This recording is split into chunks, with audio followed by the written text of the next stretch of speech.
Orlando Pirates had in excess of 50 shots and hit the target 8 times. The man you just saw come off your screen, Frederick Asare, had been newly introduced just a few games prior and produced an absolute masterclass as Pirates had to put the champagne on ice that day.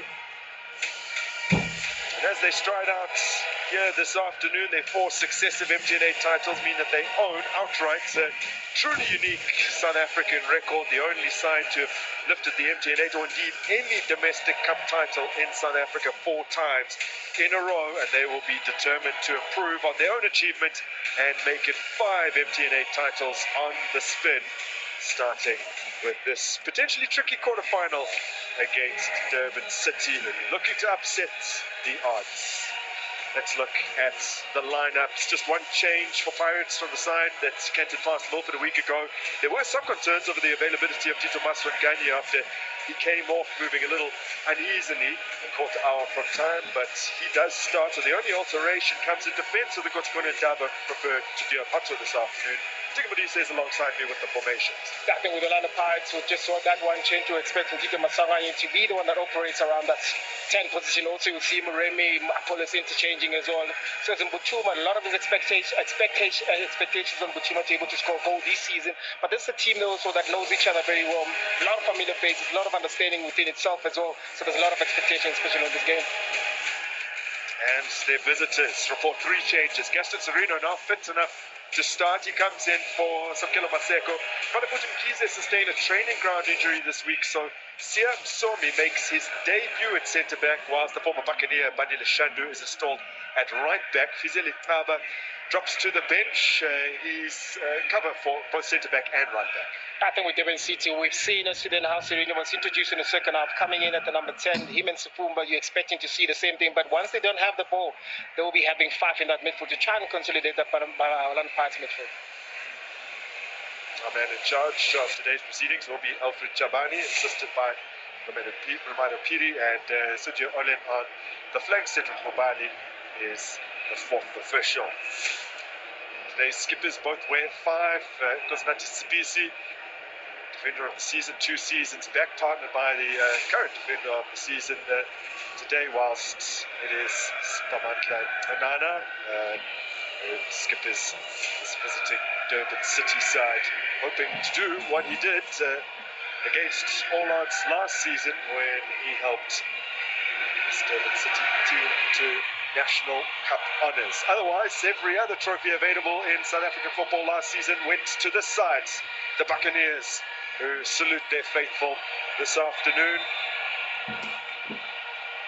They have a legacy to uphold now in this MTN8 competition, achieving what no other side has achieved and edging now ever closer to the all-time record in the top 8 since the 70s. Kaizer Chiefs with the 15 titles, Orlando Pirates with 14. That's perhaps most importantly in recent times is the fact that they are winners of 5 of the last 6 MTN8 competitions. Frederick Asare will be hoping for the kind of performance he produced here at the Orlando Amstel Arena almost exactly 3 months ago on the penultimate day of the Betway Premiership season, the day where Sipho Chain didn't have to make a save. Asare had to make 8. He looks up for it, as do his teammates and the opponent. It is Wafa time, so there are no second chances. It is do or die. It's the shortest but most competitive route to silverware in South Africa, and it has kicked off right now at the spiritual home of South African football. The odds stacked against Durban City when you just look at it overall, holistically, but they have every chance, and I think they need to draw some encouragement, Deco, from 3 months ago. Orlando Pirates expected to lift the trophy here at the Orlando Amstel Arena, with Mamelodi Sundowns having already played their 30 matches. They knew what they needed to do. A win against Durban City on the 16th of May would have got them the title. They eventually went on to win it against Durban on the final day. But my word, what a defensive performance this side put on. They offered very little attacking threats, but they were so solid at the back. They were solid indeed, and also maybe trying to measure the pressure between those 2 games. There's still same pressure. Maybe Orlando Pirates also need to be able to to maintain the type of pressure, to start very well, to also control the tempo of the game. It's gonna be a lot of requirements from City to be able to emulate that type of performance again. But yet again, it is a cup competition. One needs to be knocked out, so they need to find ways as then what is it that they do when they do have the ball, create enough chances. That's why maybe you see the likes of Sergio back into the lineup, maybe to have that creative spark. But from a defensive point of view, you can expect the same from them. It's the understanding that you're playing away, you're playing here at Orlando Stadium. You know that the attacking powers of Orlando Pirates, how strong they are. Oh, lovely work from Sifumba. Eventually dispossessed here by Osman Apollos, who scored on debut for Orlando Pirates in the quarterfinals of the MTN8 last season. That was against his former side that he had just signed from in Bulwani City. He's already off the mark for this current campaign, as is Tsepang Moremi, two standout players in the previous tournaments. Let's look at this pretty straight out. Yeah. Might have just stayed in, actually. Yeah, I think it was judged for pulling from Nodata. Sure. There's a man that will be occupying the attentions of the defenders, Jean Lubamba, the Congolese, scored 5 goals in his debut season for Durban City in the previous campaign. This is Tylo Sanga getting a chance now in the top flight, formerly with the Cape Town Spurs. He's 22 years old of age, hails from Mitchell's Plain, but looks to be a good acquisition. He's already got minutes under his belt in the previous league match. Sibilibili has given it away. Paul turning it on. It's bypassed Serino, but they could still make something of it. Now with Masunyani, as Orlando Pirates look to escape here at the pace of Tsepang Moremi. Moremi delivered in the cross, but far too close to Asali. Yeah, you can see with Orlando Pirates, they're the back. You know, they will try and play from the back, but it's got to take some time to get used to those playing patterns, especially maybe trying to bypass that pressing line. But those are the type of mistakes that they need to maybe try and avoid. But City need to make sure that they're ready to pounce, able to make something of it. But it was an opportunity nonetheless from Moremi breaking out on the left. We're going to see more of those from Orlando Pirates using that speed, especially on the left-hand side where Moremi operates. Khalil Ben Youssef, his games as a coach for Kaizer Chiefs against Orlando Pirates last season obviously came at the FNB Stadium, but this is not actually his first taste of standing on the touchline at the Orlando Amstel Arena. That's something he first did just over 3 years ago as assistant coach for Liberia, if you'll recall, when they shocked us in AFCON qualifiers coming from a couple goals down, a 2-2 draw here. He was assistant coach on what was a great day for a Liberia side ranked around 150th in the world at the time that they managed to hold Bafana Bafana. In terms of club football, though, it's the first time that he stands on the touchline of this AFCON career. It's looked a little sloppy inside the opening first 5 minutes here. Durban City been very quick to apply pressure, and there's been several stray passes already. Yeah, I can see that they're forcing Orlando Pirates to make those unnecessary, unforced errors, rather. It's, to apply pressure so high early on into the game, always the question will be, are you able to maintain that throughout the game? And I think they need to just pace themselves out of seat. Sifumba scraped in, and stooping clearance from Ndaba didn't go particularly far, and then thrashed towards goal from a fair distance out. What a goal that would have been from Sanga had he been able to hit the target. Sipochain just seemed to be not well positioned to deal with that incoming shot. Yeah, I don't think he was expecting that shot from Jenga, especially from that distance with his weaker foot. But you can see just the sloppiness from Orlando Pirates early on into the game. They need to get into the game, control the game a little bit better, slow things down a little bit. And the important players that is to come into the game to be able to control that is Mbata and Benson in that midfield and be able to engage Masongani. Masongani was set on his way, but didn't quite have the pace to reel that in. Nada dealing with it. Nada, who is perhaps slightly culpable for the goal scored by Brighton Global of Skokuni United during the first half of their Betway Premiership match last weekend. A little slow to react, the skipper, as Lubamba is helped to his feet. and they recruited to the beginning of last season and been playing his football in Botswana.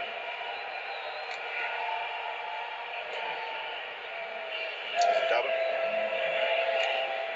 Sabisi. Hasn't always had the fondest memories of this competition. Sabisi to sit out a final, was injured in one. I think he was injured back-to-back finals happening in Durban. It was so sad to see that because he was just newly in the Lanapa's team, and to go back home and being unable to be in the first 11 and still getting injured and walking off. I remember him crying. But yet again, he sorted himself out, sorted his injury out, and strong mentally as well to be able to come back and bounce again. So he won treble last season as a captain of the club, and he possibly will be looking to continue with that this season. Incidentally, this is the first time that Pirates face a KZN side in the MTN8 since that final against AmaZulu at the Mozambique Stadium back in 2023. As Sifumba lifts the ball here to Pakampul, Gaston Savigno, as the attentions of Moremi. Pakampul avails himself. As Msomi has been in Poland, playing in the lower divisions of Poland for the last couple of seasons. Started his footballing journey in KZN with Golden Arrows Diski Challenge side, as Dada and Mubamba looked to combine there.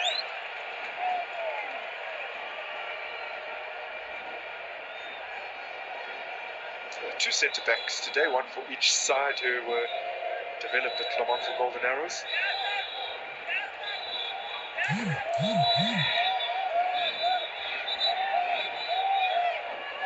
Sibili was a nominee for Player of the Tournament, picked by Tabang Moremi, of course, who actually starts an MTN8 game for Orlando Pirates for the first time. He was a substitute in all four of their matches in the previous campaign. What a wonderful contribution he made off the bench in the final. 2 goals, assists. Here's Mbata. Maswangani. Healing runners up ahead of him. Gaba in pursuit, but their first is Bandile Shandu, man who joined Orlando Pirates from Maritzburg in 2021. This is a decent run, but driving towards the byline. Moremi only able to lift it in, perhaps a little aimlessly. You can see that with Orlando Pirates, I think on the left-hand side, that's where they might find joy. Where Moremi, very, very tricky to be able to defend, because at times he comes inside using with both feet, and you can see they're just trying to push down the line to be able to bring that cross, but unfortunately there was no one to meet it in the box. Polis can't work the angle for the cross. It's found in Naba. Back here to Sipuche.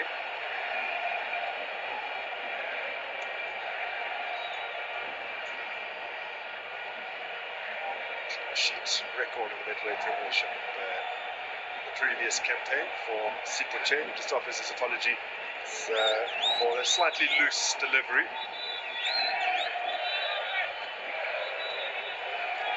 Known, of course, as being an excellent shot stopper who's very good with the ball at his feet as well, which you have to be in this modern age of football.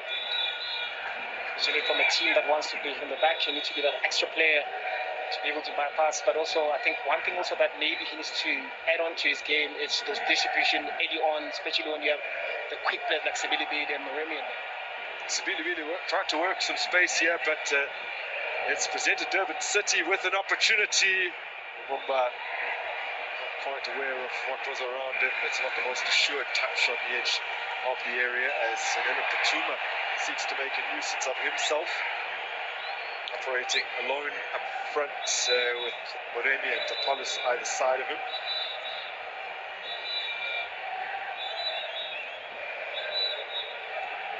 Once again by Lodada, but not able to make anything of it this time around. John Makoni providing the option on the overlap. Another new recruit.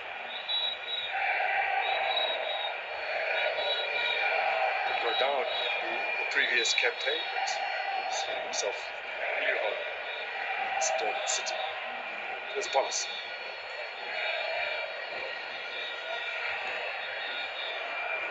Excellent Siema. Sibisi. Danson.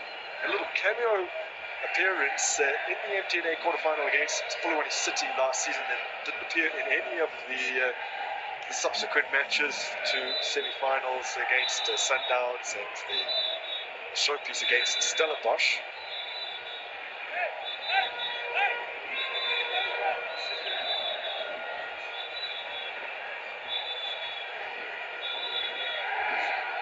Almost get the sense now that Pirates looking to get a feel of the ball before eventually they do look for an option further upfield.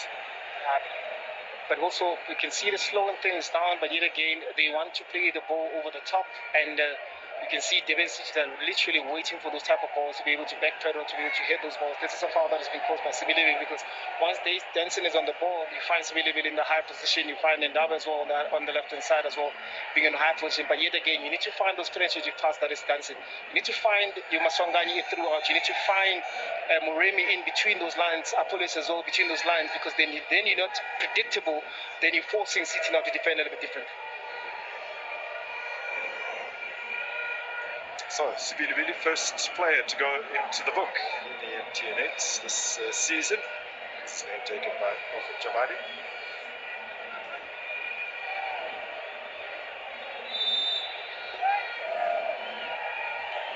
So, swings it across the park. Back in the possession of the Buccaneers, and clearly clipped there was Moremi. It's Tyler Sanger getting stuck in. It's quite a presence in the centre of the park. Officially stands at 6 feet 2 inches. So we need to convert that to centimetres, about 188.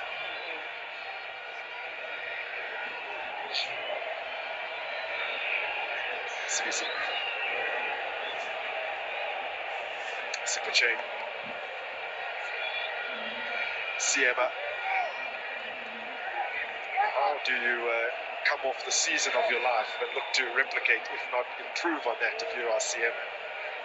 It's always difficult, especially the second season after winning such a big trophy. It's always going to be very, very difficult, because now your opponents now have started to. Also, there's a lot of players as well that you're inspired now to be, in that position that you're in. But also, all you need to do is just try a little bit more consistent. That's really work by Maswangani. Is momentary panic in the box, but Frederick Asare has done particularly well to snaffle that one up. And it's a quick release as well. Can't get Lubumba in behind. Sanger takes over in the centre of the park, shakes off Danson, but he had done enough to eventually see him dispossessed with the Talenta Bata now trying to make something happen. This is the third time that these two sides come face to face. The first did so in November of 2025, Durban City hosting Pirates in Moses Mabhida Stadium. Patrick Maswangani did score the second with 2 goals in that game. It was Makopa getting the first, a 2-0 win. Spamanda Nagane incidentally sent off late in that game for a pull on Nenena Pachuma. He's been forced to watch once again tonight, this afternoon rather. And it wasn't a game in which Orlando Pirates absolutely dominated. They had about 57% possession, both sides had 9 shots in total, but Pirates hit the target a lot more often. Sibilivili keeps it in play. Now Paulus finding Moremi. That touch not quite tight enough. Zanga with a firm pass for Lubumba that he can't control. And the reason, Diego, that I delve so much into the stats from their first meeting is because their second meeting, where Durban City actually managed to earn a point, was a far different equation, as Maswangani on that far side, so right in front of the fans. That's as close a view as you can get to the pitch on that side. So he knows where that the right area has the most currency. Yeah. But I guess also if you look at also the second time these two teams met, Durban City just qualified to play in the final of the calendar. So they're coming in here also trying to emphasize on the strategy and also looking as to then how then they can just, they're not allowing Orlando Pirates to use them as to be the team that they actually lifted the trophy here at home. But it was a different approach with different coach. Yes, there's still players, 40 to maybe to 60% of the players that really participate in that game. But with Ben Yusuf, maybe the approach is a little bit different. Yeah. And they'll try and also maybe, find ways as to then how then they beat Orlando Pirates to get through. But a lot of Pirates, there's a lot of pressure on them. They are the defending champions, and there's a lot of expectation from the fans, from the players themselves. So too much of the ball there, but play pulled back for the earlier foul. Looks like Poffenpool is the man to have had his name taken.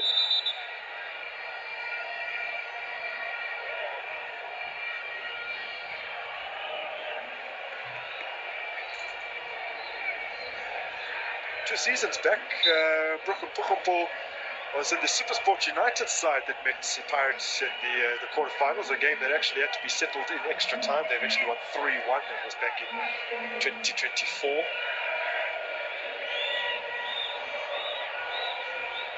So we can contrast that first meeting with their second, which came just about 3 months ago. 76% of the possession belonged to Orlando Pirates. They had 31 shots. They hit the target 8 times in total.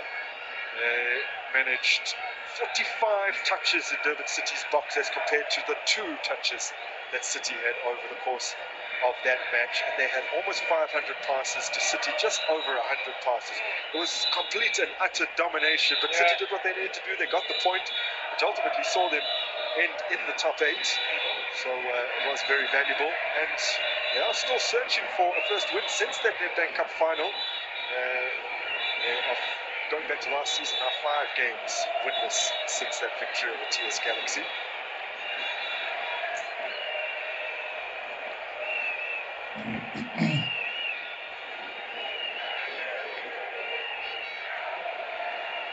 There's Danson. Durban is outside. Maswadani up ahead of him. Taking no chances. It's from Anana.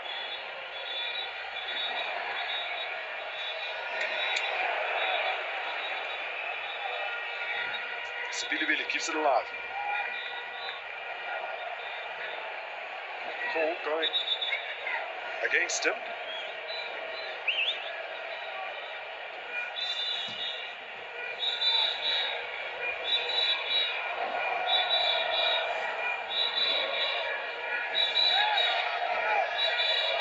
Here's Maswangani. Spisi. Siema. Bata. Split to it first. Danson living a little dangerously. Gets third turn from Ndaba. Danson driving infield.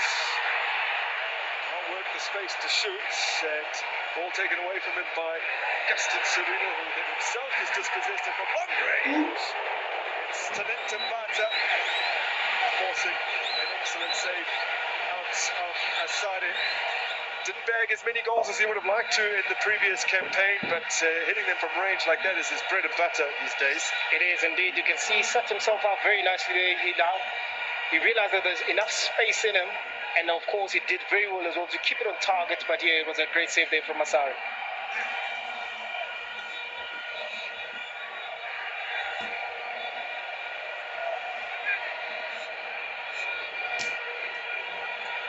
Come short from the corner. Moreni sees it back from Maswangani. Fumbo was able to get a touch on that, keep it alive, but in the end, Modana, his attempts to fly forward and create something, loses out. There's a butter for Pirates. Maswangani. inside the box. Nothing more than a goal kick. I can see also the referee's positioning as well. Very proper to be able to see that very clearly. You can see here Masongani, after realizing that he lost the ball, he went down, good positioning there from the referee to realize that there was no infringement there.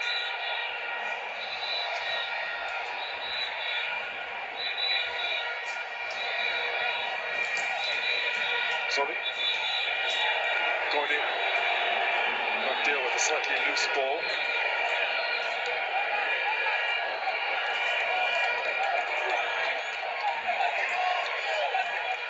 And it's 21 minutes in, both teams haven't settled on the ball.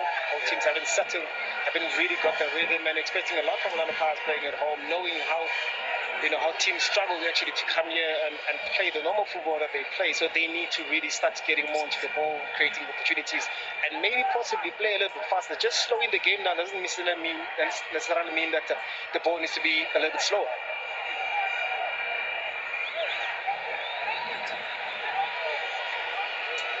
Midway through this opening period, just like Wilder trying to make some changes on the fly here.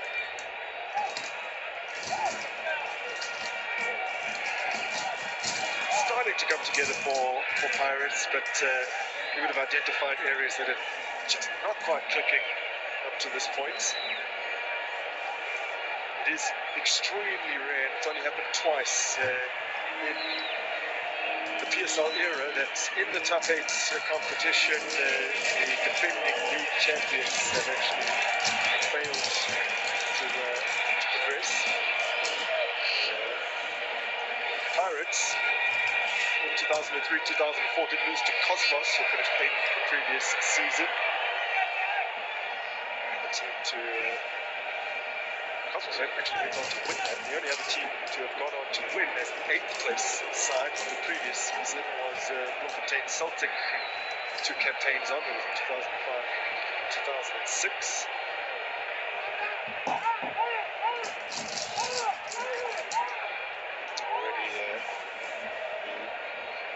Substitutes warming up. Martial art of Milvic, one of the most highly rated fitness trainers on the continent. There's some really good youngsters on the bench as well, a couple of whom made great cameos against Milford FC.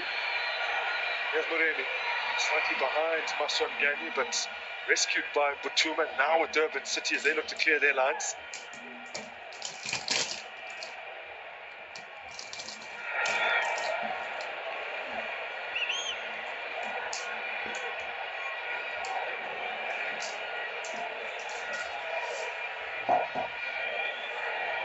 Hollis. Danson. Away from Saga. Humble comes flying and he needs to be very, very careful. He's already been cautioned. That was only 6-7 minutes ago for his foul on Ndaba. And he's one of the players that in that midfield they wouldn't afford to lose. You can see how dangerous that tackle is from Brockenpool. Very late. Dancing, and also being clever that is Brockenpool. The ball is going sideways. There's no danger coming in. You need to stay on your ground, stay on your feet, because you do have 3-man midfielders, no data, and then saying that they do have that defensive line very well, so there's no need for him to commit that way. So I'm sure that the foul that he's going to commit again is going to, put the referee, on the spot to be able to maybe issue that second yellow card. Yeah, the only reason he's getting away with that one is because he's already been cautioned. That's a yellow any day of the week. Yeah. If perhaps he hadn't already gone into the book. Now, Asanapolis, Tuhambo gets his head to it, proving again how important he is to this team and how much of a blow it would be if he were to be sent off. He is walking very, very hard at the moment. Serena with the foul this time on Tito Masrangan. He got the second half of the game against Cocoon United under his belt, debuting for this side after departing Kaizer Chiefs. One of 3 players that Khalil Ben Yusuf asked for specifically, along with Tashrik Morris as well as Badila Shandu, Those were the requests he made after joining his coach. And also, there was a huge change that he made that is in that game that he played. Now Paulus measures it. It's quickly closed down. Mumba is a willing runner. Sibilibili getting there first, pushing back to Chain.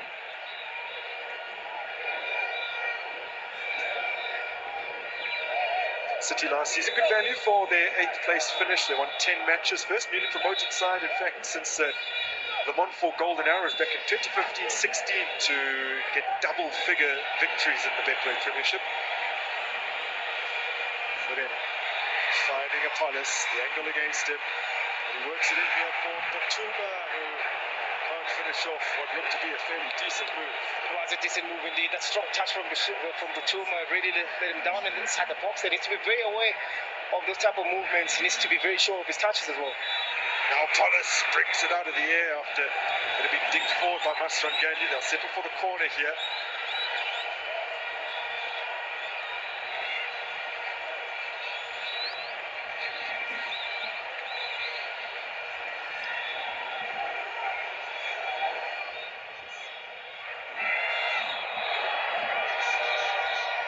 So third corner for Orlando Pirates. City for last one shorts. Doesn't appear to be any such option this time around as Moremi does swing it in direct. Serino. His pass getting away from Sifumba. Masongani well positioned to deliver it in towards the back post where somehow it has been turned past the goal by Yanela Batuma. It was a great ball that he played by Dito. Great power behind it, giving opportunities to the attackers to be able to run towards the ball. You can see he was onside, that is in Batuma. He was just let down again by the touch. You can see he extended his leg trying to put the ball inside the box. But there you need to allow the ball to be inside foot to be able to redirect it. But because it was so high, there was a lot of work that he still needed to do. But those are runs that he needs to be, making often. It's a stunning delivery by Patrick Masongani. And the Pirates continue to knock.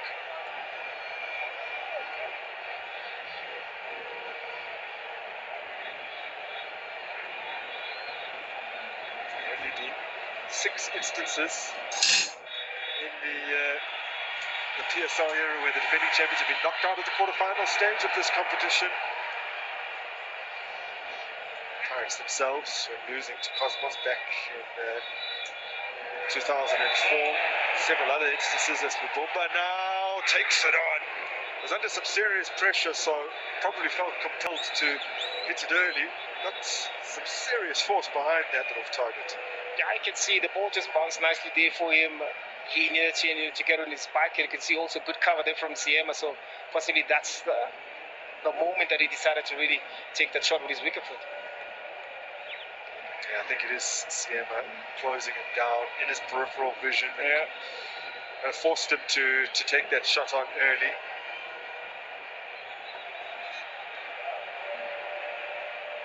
Masunga receiving from Mbata. Daba. Moremi. Tracked by Shandu. Another corner.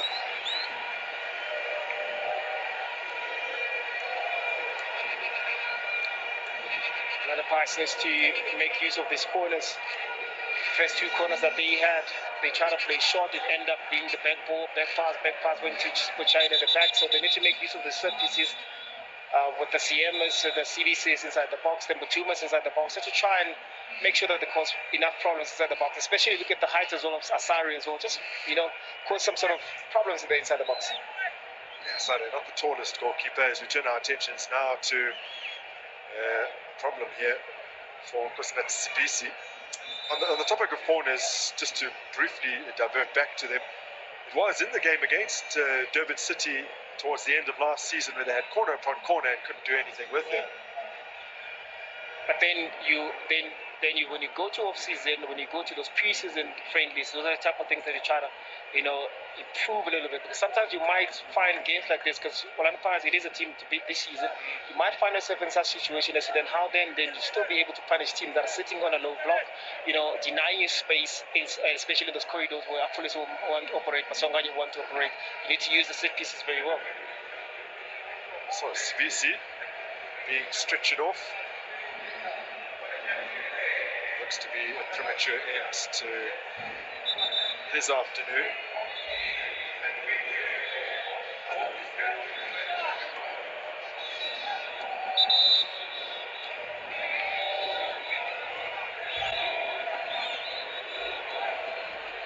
We're past the half-hour mark. Goals yet to report. Orlando Pirates with the corner to come, operating a man light at the moment. Apollos lifting it in. Oh, decent effort, nothing wrong with that from Moremi. As you said, already has opened his account and during the preseason tour in Spain scored an absolute blinder. We can see the Norwegian arrival. Sebastian Pedersen is in the building along with the other non-playing personnel.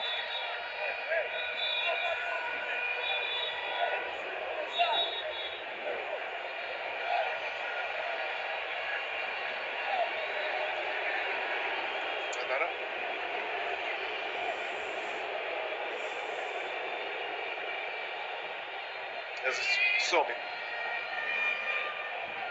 Still without Cosmatis Sibisi at the moment, Orlando Pirates, although he is waiting to be summoned back onto the pitch. And now they are restored to their full complement of 11 are the hosts.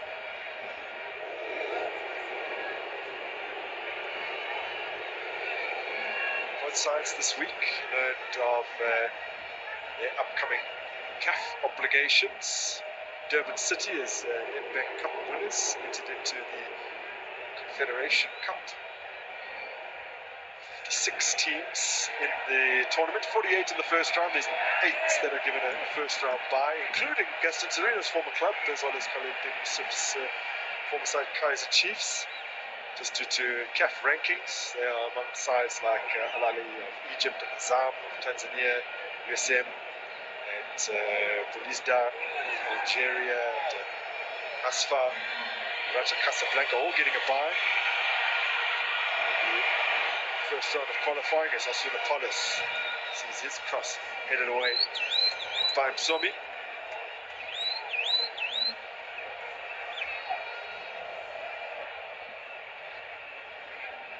There's Apollos to dance in.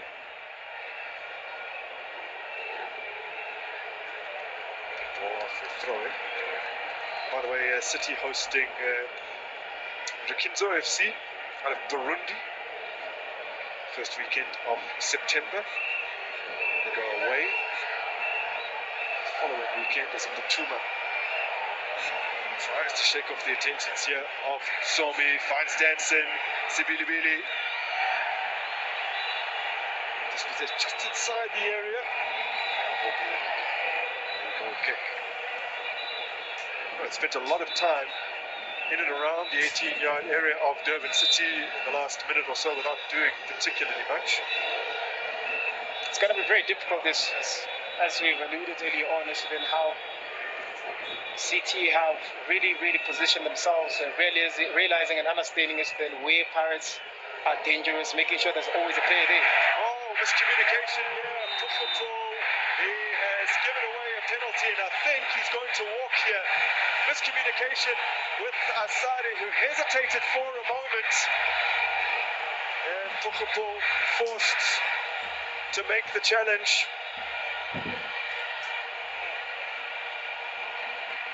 And I think the replay will be extremely illuminating.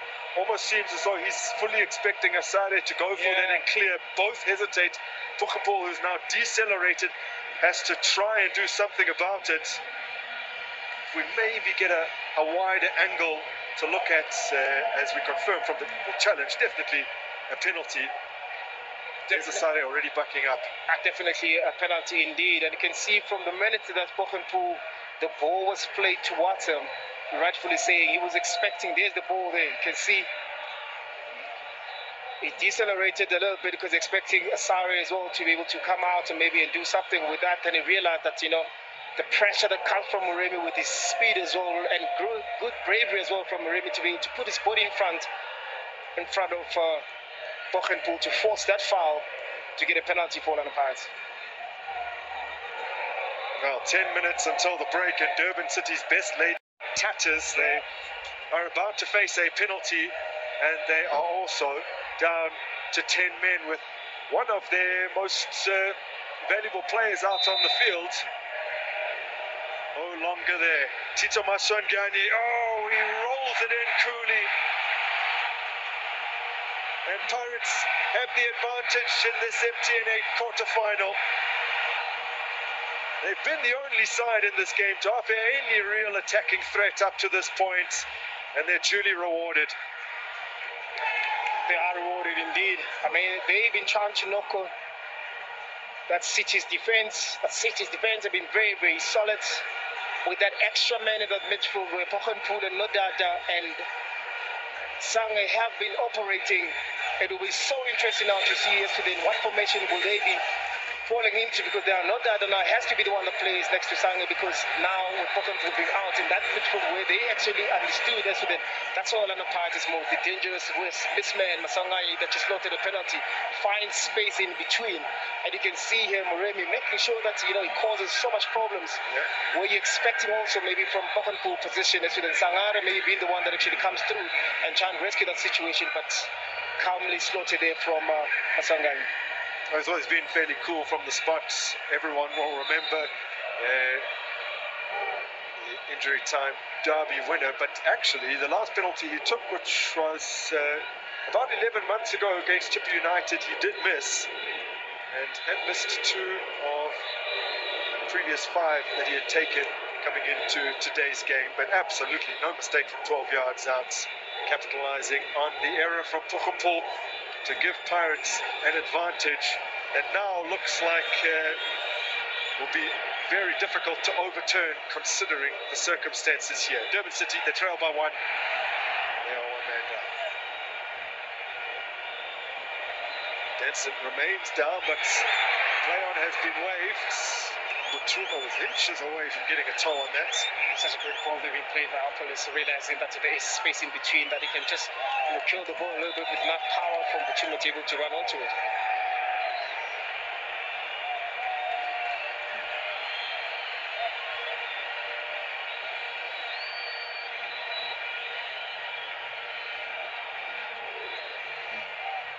Bartos looking for a little movement up ahead of him, finding Moremi, who's made life difficult for Ndaba, but he's somehow managed to recover it here. Gaston Serino stepping in.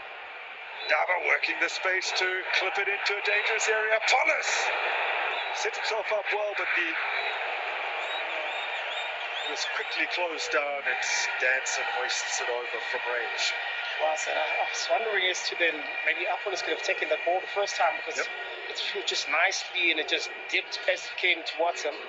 But yet again, it did enough to make sure that it controls the ball there, and that you just can see the bodies of City there, making sure that they're closing down, and also forcing Danson as well to take that shot a little bit quicker, and he was off balance. So I mean, Asade scraping it away, but again, another panicky moment at the back. This is Danson. Maswangan maneuvers his way brilliantly past Zanga and slips it through for Moremi, who couldn't bring it under his spell. You can see with that 1 man down in that City midfield now, it really now opens up for Maswanganyi and the team to be able now to find those spaces that they've been denied earlier on. Surina. He's got the ball back a little fortuitously. Still, he continues on, the Uruguayan. Hold into space here for Mokoni. Lubumba. Nothing comes of that.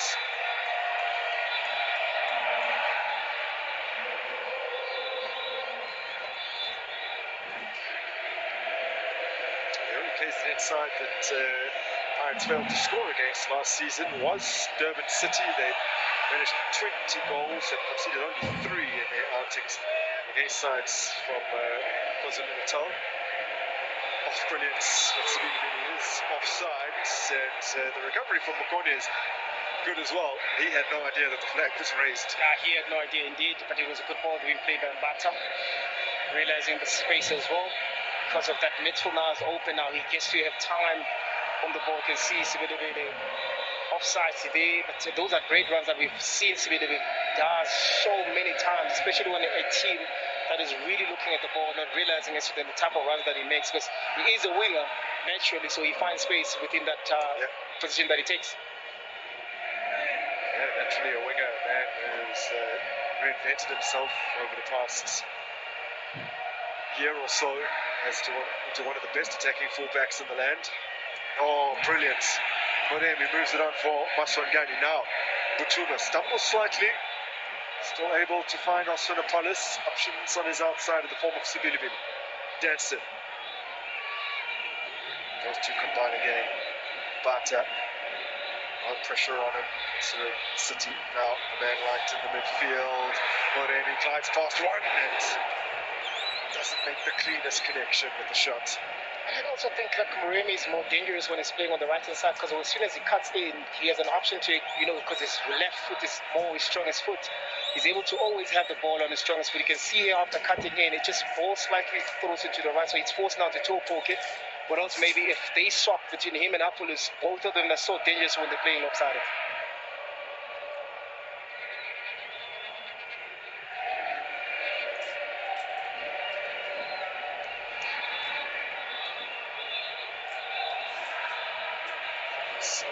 Chain. Sibisi seems to have successfully shaken off that little niggle from earlier.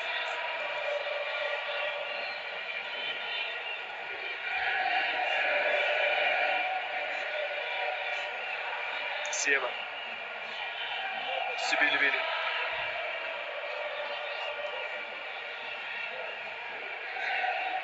Whilst Durban City learnt of their preliminary round CAF Confederation Cup match against Rukinzo of Burundi, Orlando Pirates, will be facing the Mauritian champions, La QF Waves, who were champions in their homeland for the very first time, and awaiting the winner of that tie, which many presume will be Pirates, Smangasport of Gabon, or Namibia's Africa Sports. That's for a chance to get into the group stages, which Pirates last achieved 2 seasons back when they went all the way deep into the competition, to the semi-finals. Last season, knocked out the second preliminary round and didn't get a chance in the group stages, which would have been bitterly disappointing for them, but did allow them to focus on domestic obligations and win that treble. As Sibilibili finds Apollos, now Moremi, space for Danson.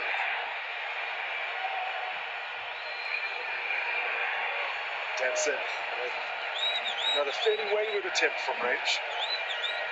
Yeah, I think Danson realized that he had space, trying to take that opportunity to be able to take that shot, but there was so much support in and around. Especially when you're in the lead, you need to know when to calm things down, even if you can see that you're in the right areas, but just slowing it down a little bit, rotating a little bit, just trying to move that low block that City has, especially when you're in the lead, you can actually do that without rushing things. City will be very grateful to welcome back Carl Jurgens from a suspension carried over from last season, picked up his 8th yellow card in their final paper premiership game against Amazulu, which means he's serving a 2-match ban. Without Pokhapol, they'll need him back. Yeah.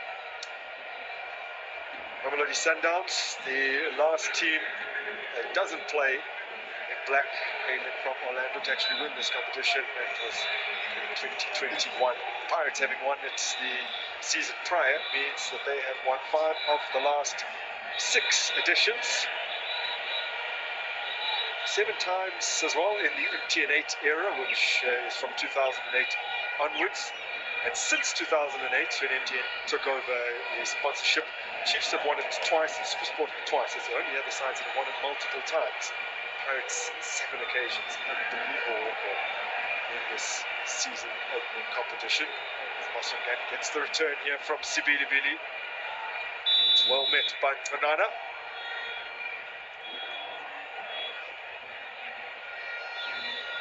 So I've always asked myself, then, with the Pirates' dominance in this competition, then, how then do you come into the season early on and find your rhythm as quickly as possible and be able to go on and win this competition? Because most teams are really, really strong. Even when I was playing for Sundowns, we used to struggle with this competition because our rhythm maybe comes a little bit later, around September, October. Then that's when you find the rhythm. For a lot of Pirates to be able to do this season after season is remarkable. The Pirates gone all the way back to 72 when this tournament started and won it 14 times. Closing in on Kaizer Chiefs, 15 times winners. It's crazy to think 4 times in a row. The best successive title triumphs in any of the other competitions, 3 times in a row. In the Nedbank Cup, Pirates actually owners of that particular record. Kaizer Chiefs multiple times and won it twice in succession. The League Cup. It's only Pirates have ever won any of South Africa's domestic cup competitions 4 times in a row. They're looking to make it 5. And the halftime whistle blows after a successful first 45 minutes from a Buccaneers perspective, breaking the deadline. Last time Orlando Pirates lost a quarterfinal was at home against Swallows in the 2021-2022 season. They won their quarterfinal the season prior, and then before that, 4 quarterfinal defeats in a row. There was a period where they really weren't having much joy in this competition. They certainly turned that around in the recent seasons. They have lost only 2 of their last 21 MTN8 fixtures. That was their opener to Swallows, that we mentioned in 2021-2022, and to Stellenbosch in the second leg of their semi-final match in 2023-2024, although they didn't go on to progress. Both of those were home losses, strangely enough.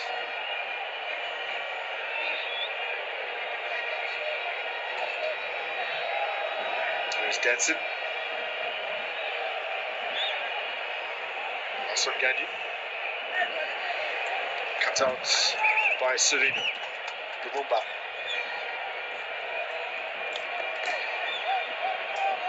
Daba for Moremi. 2 goals in the final. For Moremi, first to score a brace in the MTN8 final since Dane Clates did so back in 2016, famous victory for Bidvest Wits over Mamelodi Sundowns, 3-0 in the terribly rainy final.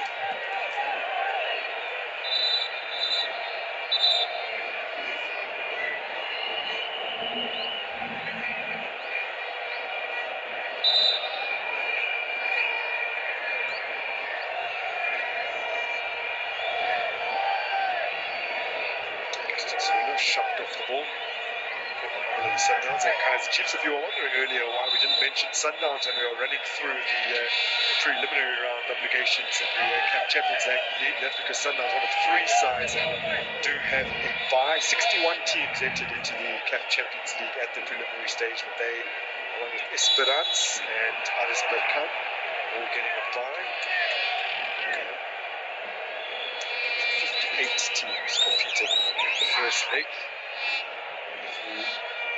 Missed the first half, Pirates with a very easy matchup coming in just under a month, the first leg against Lakia Waves of Mauritius.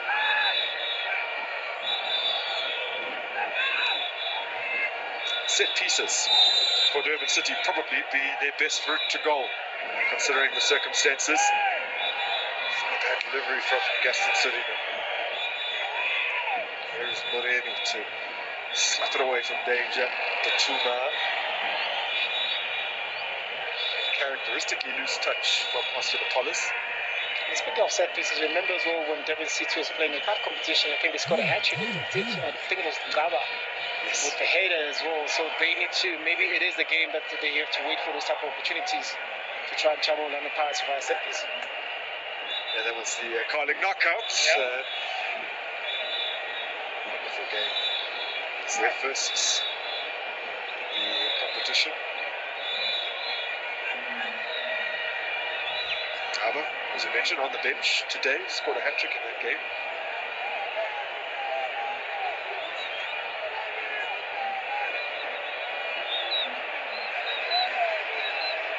But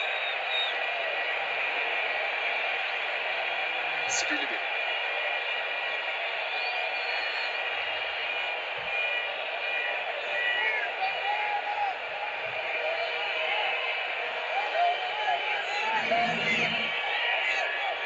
Siema.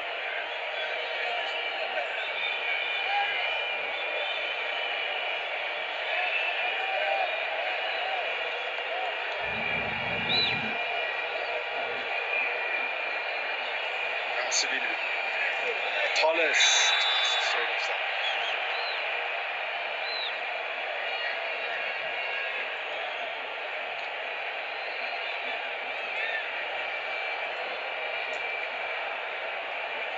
Pretty tight there, but good call from the linesman.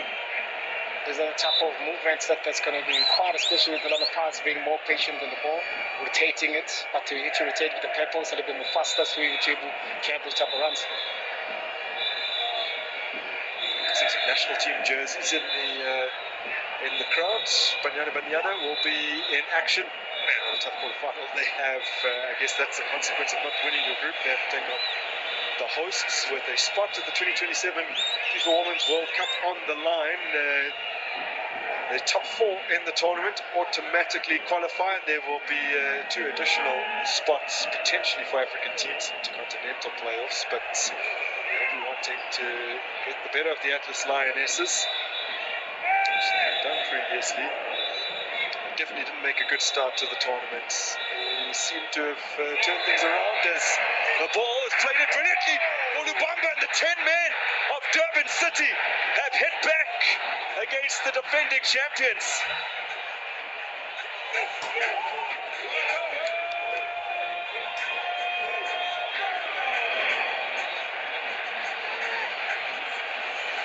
I guess some will say out of nowhere, Orlando Pirates could have defended that attack a little bit better, but it's a good fighting spirit from Serena to be able to, to try and finish off the attack and find this man inside the box to be able to punish Orlando Pirates, which Orlando Pirates has been in the driving seat most of the game. They've been controlling the tempo, they've been controlling the play, especially with one man down. You're expecting Orlando Pirates as well to, making sure that they defend a little bit better, but look at here. In 3v2, they could have defended a little better, but that misstep there from Zulu. Yeah. It finds Sereno on the other side as well. Sereno fighting for it with that tackle as well. But look at Mumba there finding himself inside the box because 2 centre backs are out of position. That was Siema and Zulu here with this 4. It really created that opportunity for Lumumba to be able to put it in the back of the net. Well, it's not the introduction that Zulu would have wanted from a Royal AM man who was with Richards Bay last season. And it's his inability to sort his feet out there, the ball getting past him, and Durban City capitalised with an equaliser against the odds.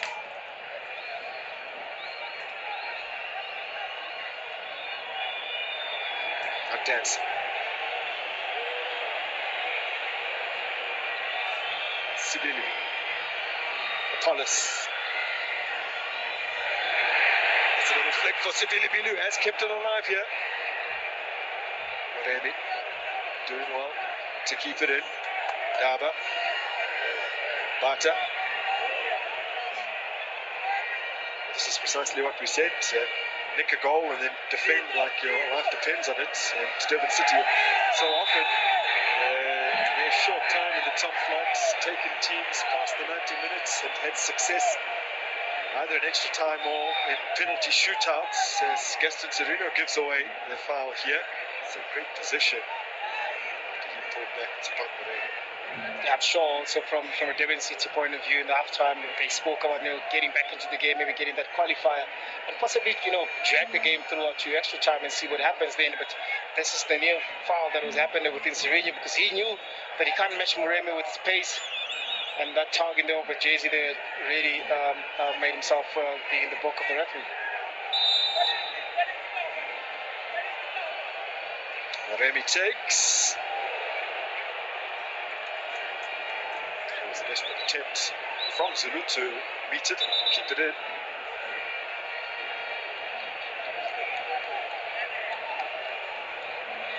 Wadu last season oversaw 10 cup matches across the 3 domestic cups. 7 wins, 3 draws. It's only on penalties against Keswick who they actually suffered a defeat outright. Nice little exchange there. Masongani comes sliding in.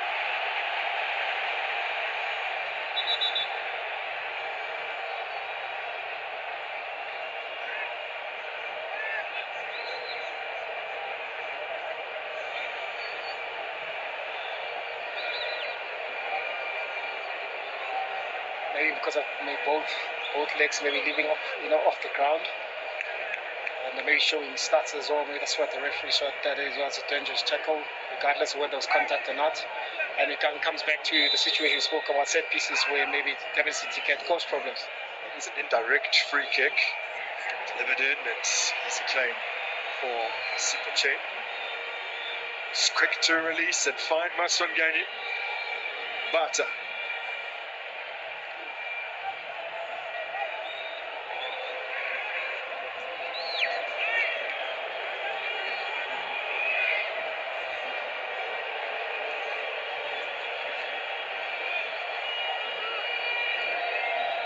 Polis getting away from Gaston Serino. Shortly been making way. The man that he came in for today, Zangelo Maseko, is being prepared in the dugout currently.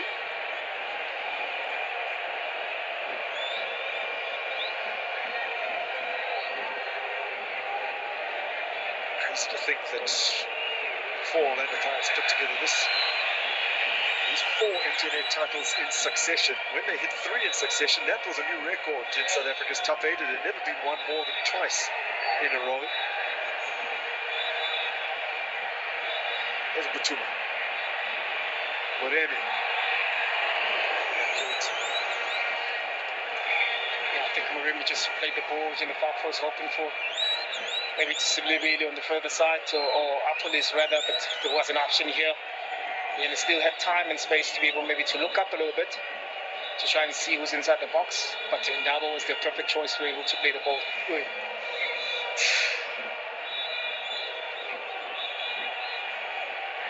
It's Shandu. The goal scorer. Shandu is offside.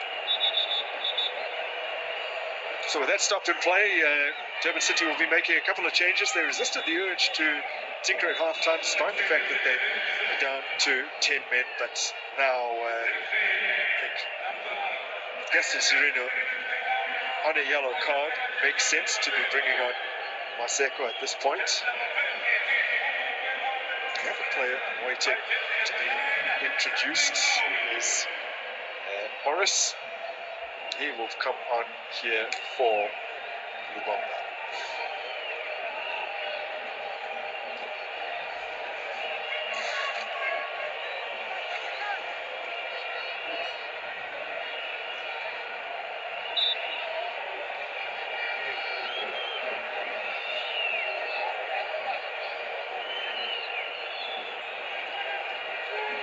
So the man who's made the impact, the difference for Durban City is withdrawn.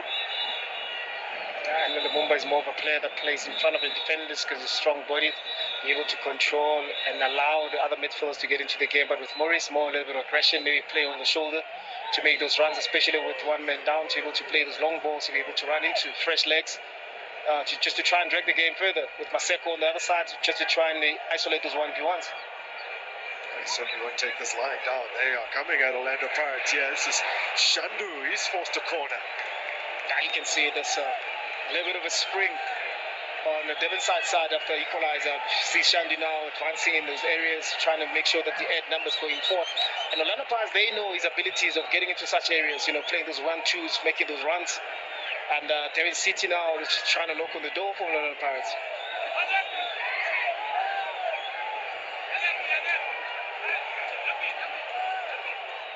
Sifumba with City's first corner of the game. It's well met by Siema. Sifumba does brilliantly against Moremi. Still Sifumba.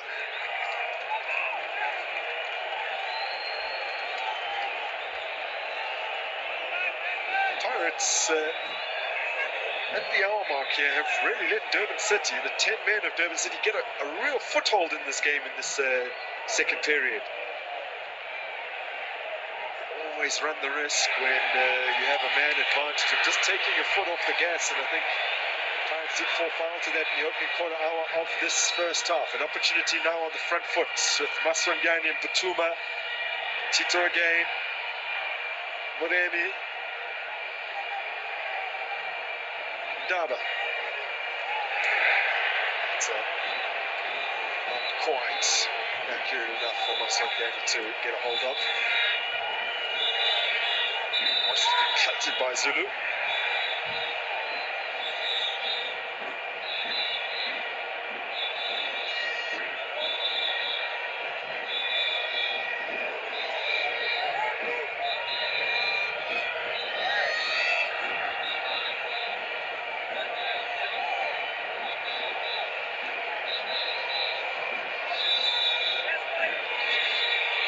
Swingan.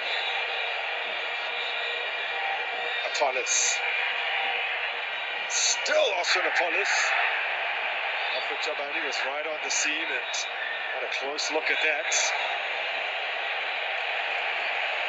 First opportunity here for Maseko to stretch his legs, causing a little bit of worry down that left-hand flank. That's going to be a very interesting challenge because Swede's got speed and he wins those 1v1 duels. But Maseko rather being introduced, there's a lot of expectation from him. Butuma was down under the challenge of Nodada. Seems to indicate that he was forced into the challenge because none of his teammates were closing Butuma down. Yeah, I think his teammates were just backpedaling instead of coming forward and trying to press the man on the ball. Tabo had to resort to that foul.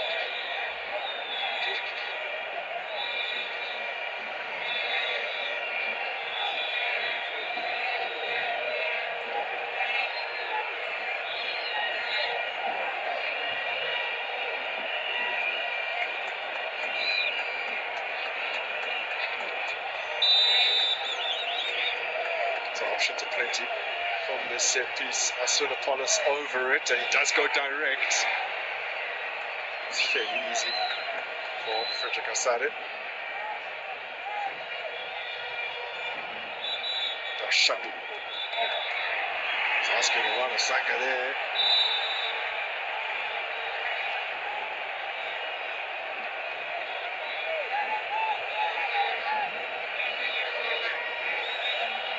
There's certainly a willingness to play from Durban City. They aren't just hoofing it long every time. Yeah, I think there's a different approach in the second half, rather, especially after that equalizer. You could see after that yellow card, after that red card, they didn't really know then what is it that they needed to do. They needed a half-time conversation with Ben Yusuf to try and figure out then what is it that we do when we do have the ball, and they started playing a little bit better in the second half, and also realizing as well that a lot of times, just put their foot off the pedal a little bit, and they allow City to come back into the game. So they need to step up again to get back into the lead that they need.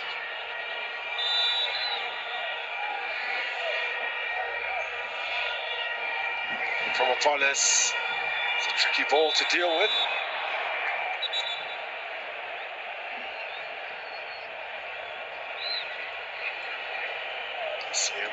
And just straight off, that looked up to him.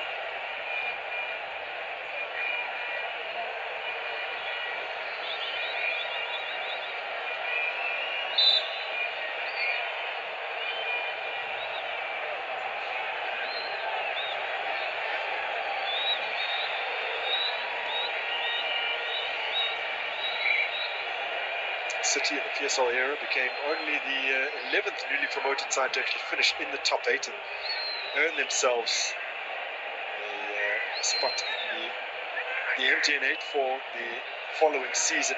Of the previous 10 newly promoted sides to earn a spot in the top 8 competition, only 4 have ever progressed past their quarterfinal the following campaign.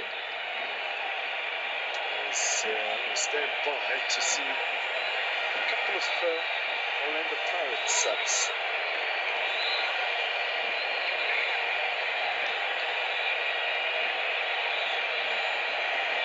So Lamelo Butula and Austin Apollos will be the players making way here. And Boitumelo Radiopane is on, as well as Kabelo Kutzile, who came on from Butuma 66 minutes into their opening league game against Milford FC. Was recruited by Orlando Pirates over a season back and then loaned back to Baraka, but now he's officially joined up with the team. Didn't actually end up with them on the pre-season tour to Spain, but had his own program that he was working on here at home. He looked good against Milford as Wasangani puts that straight into the gloves of Asare. So interesting to see what both Radio Pane and indeed Khostila can do here. Yeah, there's a lot of expectations from Khositsile. He had a great impact when he came on last weekend, 1v1 situation, being able to cut in and be able to take those shots on target. But also from a Radio Pane point of view, then he needs to step up. Maybe this might be the season that, in terms of goals, contribution, they need a striker like that, especially with the Hopa not being available.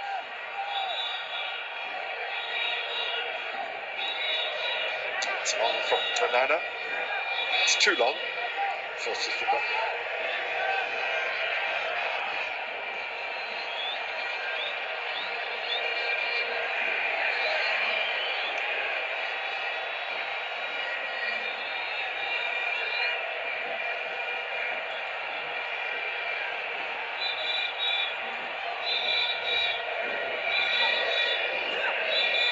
Sorry, Sanga. Plenty of space for Shandu.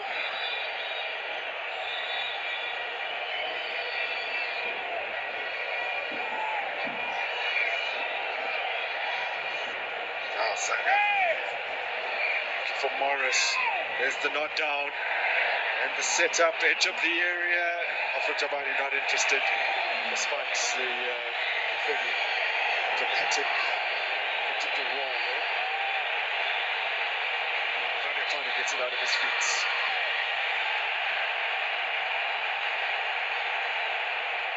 Despite indignation from the home fans, could still upended and no foul was forthcoming.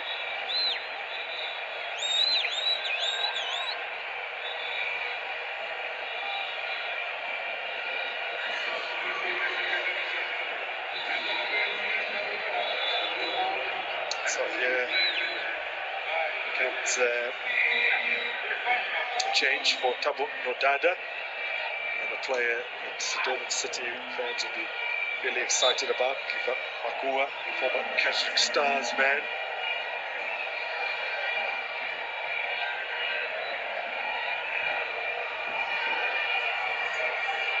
Nodada touching off.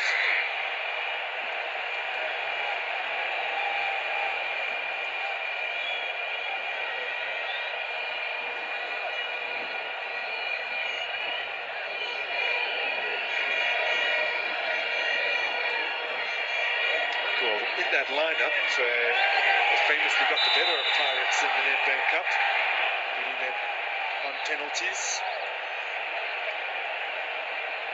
at the Orlando Stadium. So he's tasted success previously in a cup competition for a different team, yes, but at the Orlando Amstel Arena.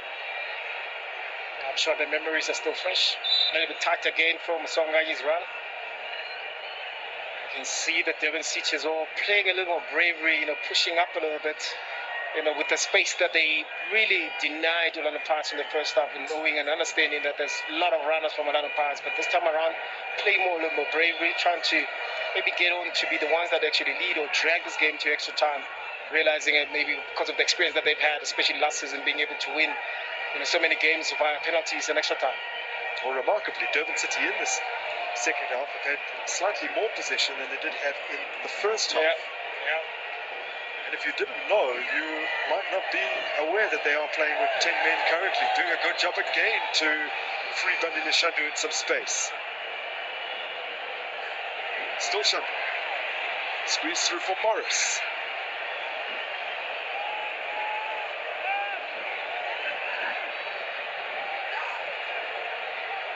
Delivery into the box. Away by Danson. Covered once again by the visitors through Zomi.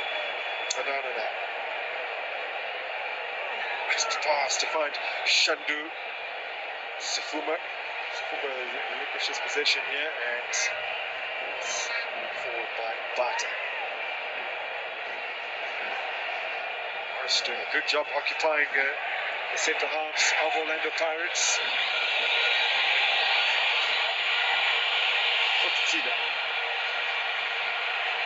Lovely running.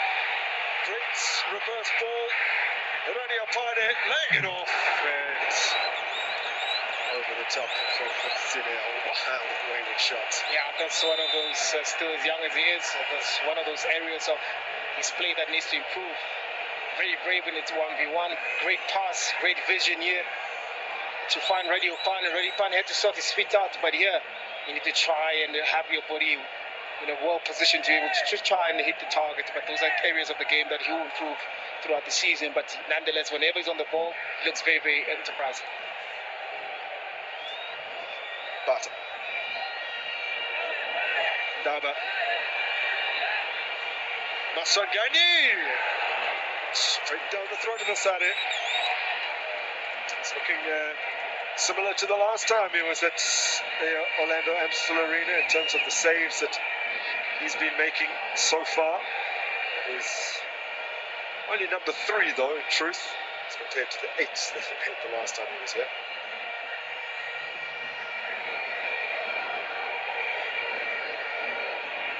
Radio Pan using his strength to retain possession. Sibili Bili now.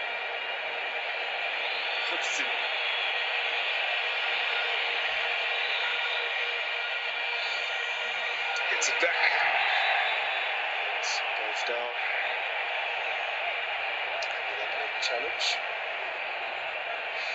Nothing wrong with that call. Seko clearly late. Yeah, Seko very late there. Now they've taken it quickly, have Pirates. Dancer putting in a decent ball.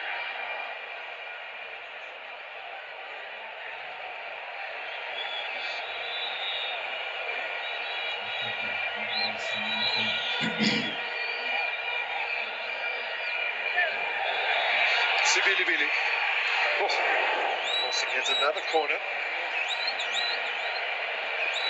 It's going to be a lot of defensive duties that City have to do, because Orlando Pirates will try and get back into that lead with those interplaying passes with Sibilibili as well. With the City coming in playing lopsided, that will allow Sibilibili to be able to make those runs just on the right hand side of him, to be able to bring those crosses inside the box. City with the delivery. Still there for Pirates, Muremi. And ball not heeded by Alfred Jabani. Kept it by Muremi. Masongang.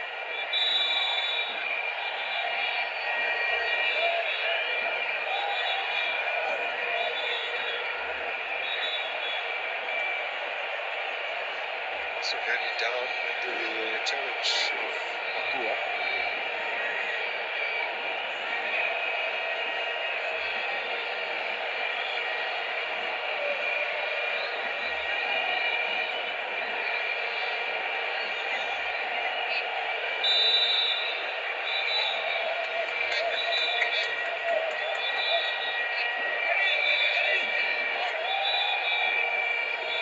Kotsile can't get it past Bandile Shandu. Bata rising and winning it. Was eventually away by the visitors. Directed by Muremi.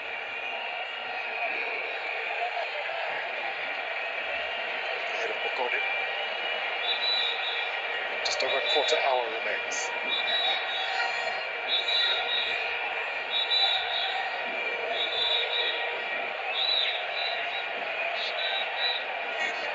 the 4, or rather the 10 previous sides who were newly promoted the previous season and earned a spot in the top 8 competition. Just 4 made it past the quarterfinal stage in their debut. Dynamos did so in 2003, winning against Supersports. Celtic against Chiefs in 2005. And Celtic, by the way, the only team debuting in the MTN8 that actually went on to win it. And it's Parkfield Orlando Pirates in 2019-20. Swallows a couple of seasons beyond. Hung up beautifully there, just past the upright from Hutzile. Yeah, he's had a positive impact ever since he came on. He has spat so much energy into that Orlando Pirates side that really was slowing things down. Look at the run that he makes. Look at also the pass there from Danson. But Hutzile, unfortunately, they could see his idea, just trying to flick it, realizing that Asari was off his post. So I did just want to make the point that the last 2 instances where Asari, who had been newly promoted the season prior and got themselves into the MTN8, actually went on to win in the quarterfinal to were both against Pirates.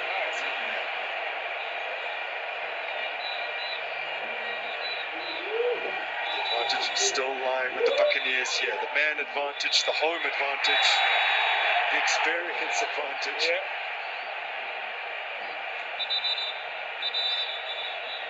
Also looking at yesterday and how Orlando Pirates started, a lot of experience within their first team, so you're expecting them to be able to know how to manage the stress, how to manage the pressure that they found themselves, especially last season, though, and able also to be victorious within that. But in this game, I think in certain instances, they are unable to break down that wall, that low block that City has. But in the second half, and then Hutzile, I think that's the man that they can really give the ball to, because there's a lot of energy within his play.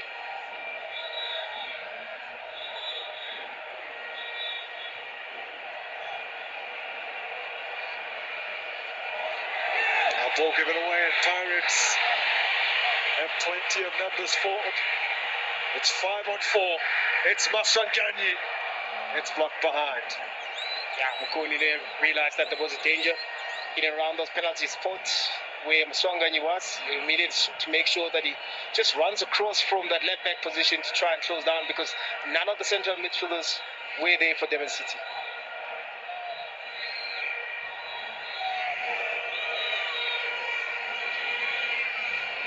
Half a dozen corners for Orlando Pirates. Out swinging delivery from Tapangmure. It's another opportunity to put it in. Just Morris doing some defensive duties here. Bata, 52, Sibilivili, Maswanganyi, Danson, Hutzile in plenty of space, driving across goal and looking for the Zulu or Radio Pani who are waiting. Yeah. The pressure is mounting.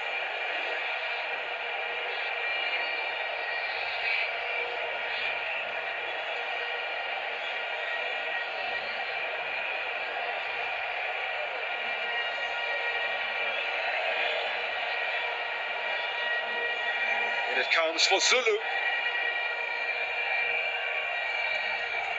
Looking to make amends for his error, which resulted in the equaliser.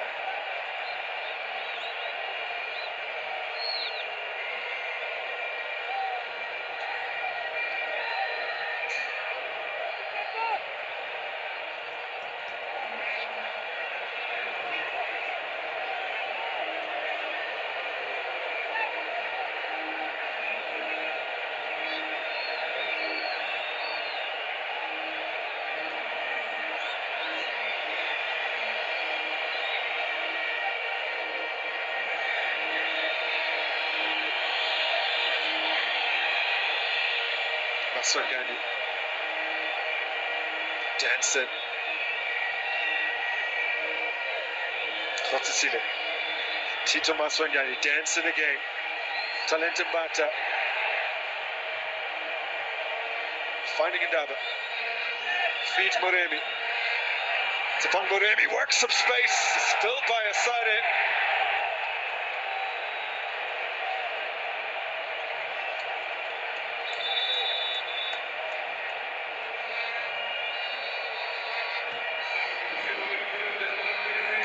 kept out once again are the Buccaneers. It remains level at 1-1 as both sides make a couple of changes here. Masinela did really well off the bench in the final quarter hour of the opening match. He came on for Mason Gandhi, which again is the case.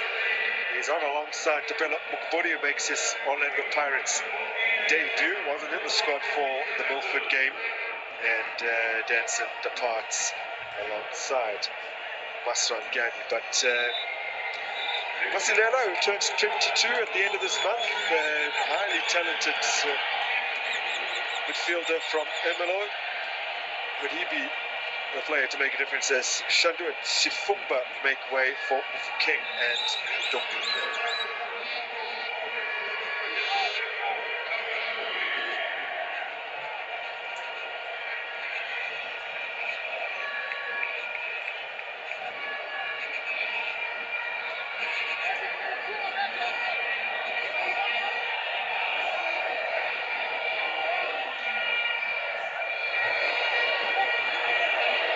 Seems to be some confusion over the changes here.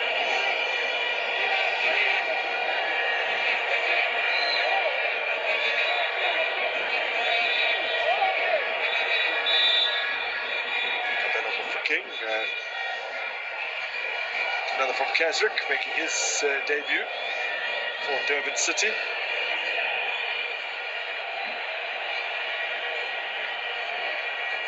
Good cutouts.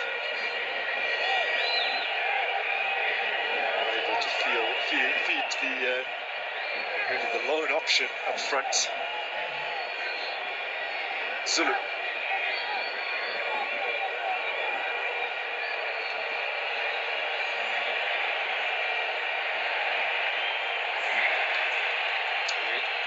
Have the ball back.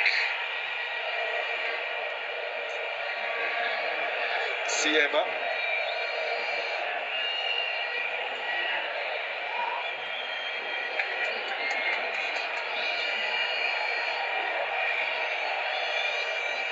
Bata.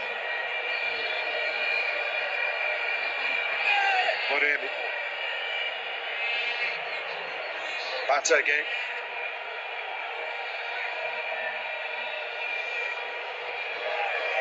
There's Maseko for Durban City. He's punted that into touch. Yeah, there's a lot of pressure that has been applied by Orlando Pirates. Every time City has the ball, wins the ball in their own half, Orlando Pirates are making sure that they counter press, trying to win the ball. They so Orlando Pirates can realize that there's not enough time on the clock, so they're trying to get into that lead. They're piling so much pressure on that Durban City defense. Siema spreads it out wide. So make anything of that opportunity. Siema has it again, bursting forward. A man who has scored a couple of crucial goals since his arrival at Orlando Pirates. But plays that straight out. Doesn't give Daba really enough chance. And what was a fairly upbeat crowd at halftime. There's a little bit of anxiety around the Orlando Amstel Arena. Ball broke rather fortuitously there for Maseko. He finds Domingo.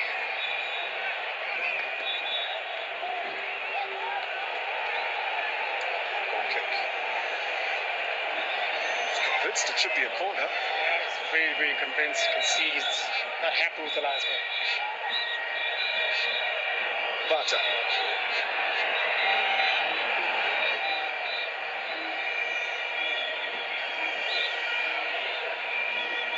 Mukubori. Well cut out by Msomi. Seen quite a few debuts today. Msomi, one of them, and he's acquitted himself fairly well after maybe a slightly shaky start. Yeah. Coming back from playing in Poland, but not anywhere near the top flight, playing deep down the lower divisions of Polish football.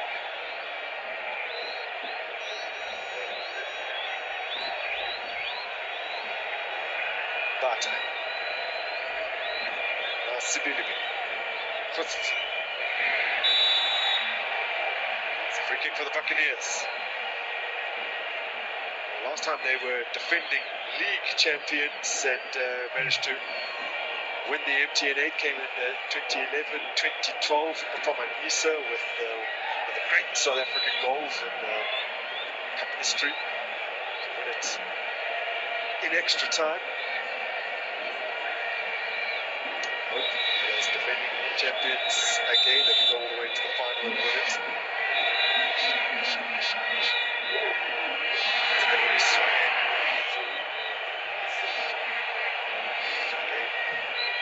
Nothing much comes of it. Yeah, indeed. See that with CT continuing again, that making sure that the defenders set pieces that a lot of players are trying to, profit from them. They're defending very well. It is a team. You also look at the substitutions that they made, trying to stretch the game as far as possible and making sure that a lot of players stay frustrated.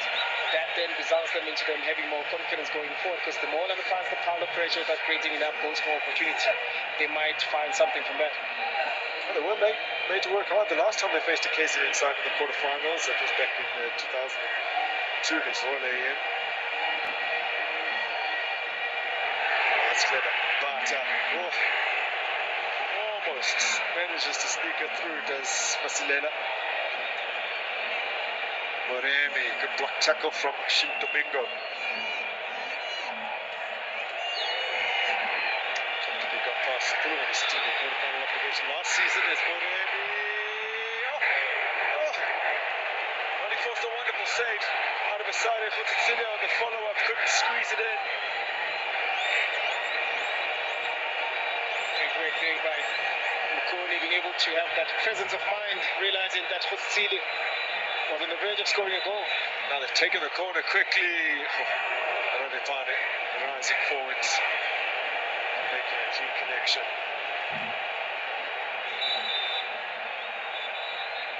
I can see here Moremi realizing that enough space for him.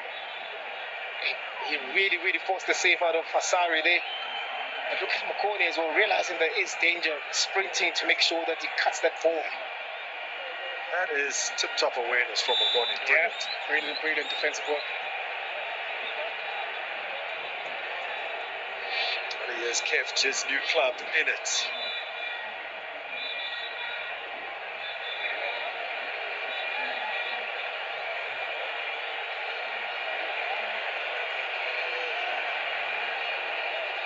Three seasons ago, Orlando Pirates came past this stage with a 5-0 win over Skukuni United in the MTN8 quarter-final. This is not been quite as easy.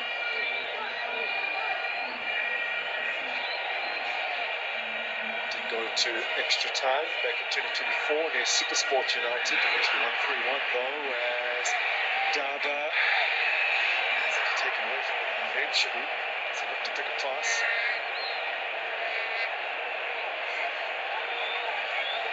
90 seconds of regulation time remaining. Moremi is onside.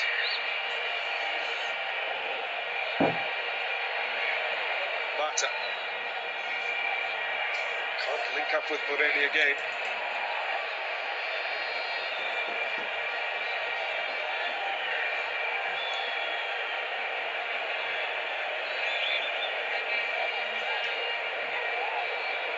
In the PSL era, Orlando Pirates have had 8 MTN8 matches decided on penalties, 4 of which they've won, 4 of which they have lost.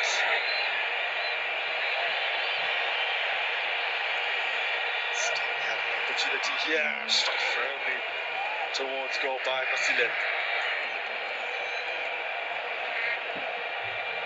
Okubon, Sibilibi. This is Zulu. Daba, Moremi, Bata. Oh, Bata gets it back, and it's ricocheted off him for a second time.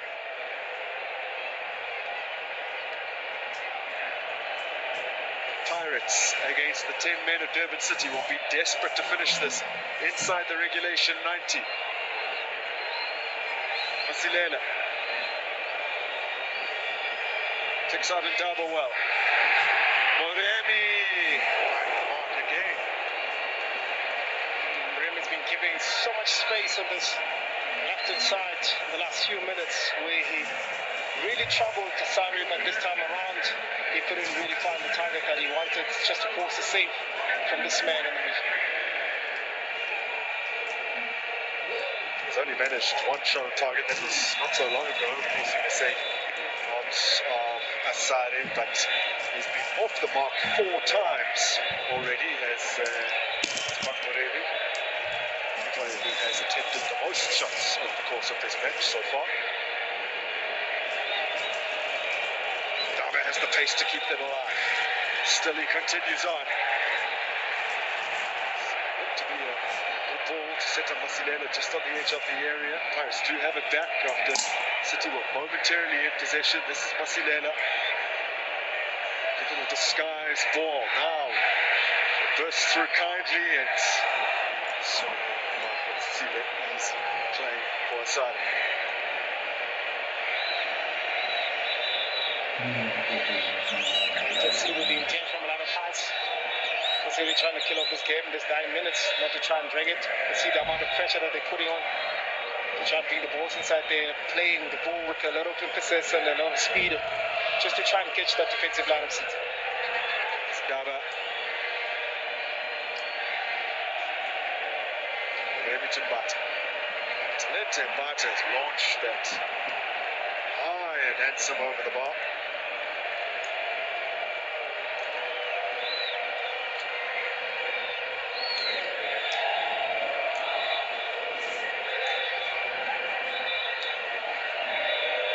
Two minutes of additional time remaining.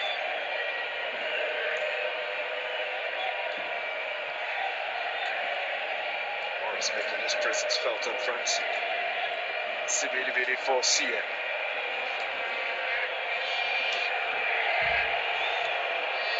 Ndaba.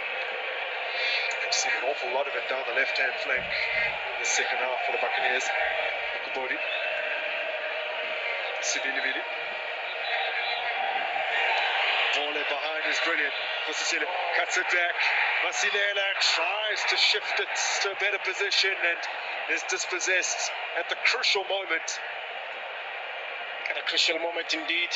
Look at the good ball that had been played by Masilela. Cut back, finds Masilela and they couldn't sort out his feet very well, but great work defensively from CT and again.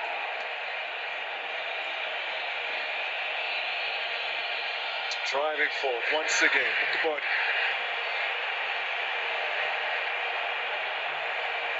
Looking for that square pass to Moremi. This will serve City well.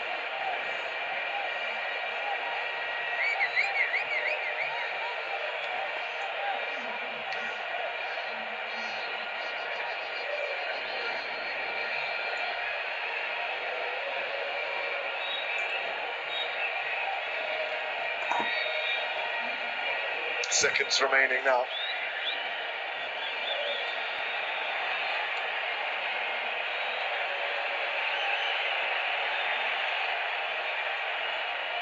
For Siema. Zulu.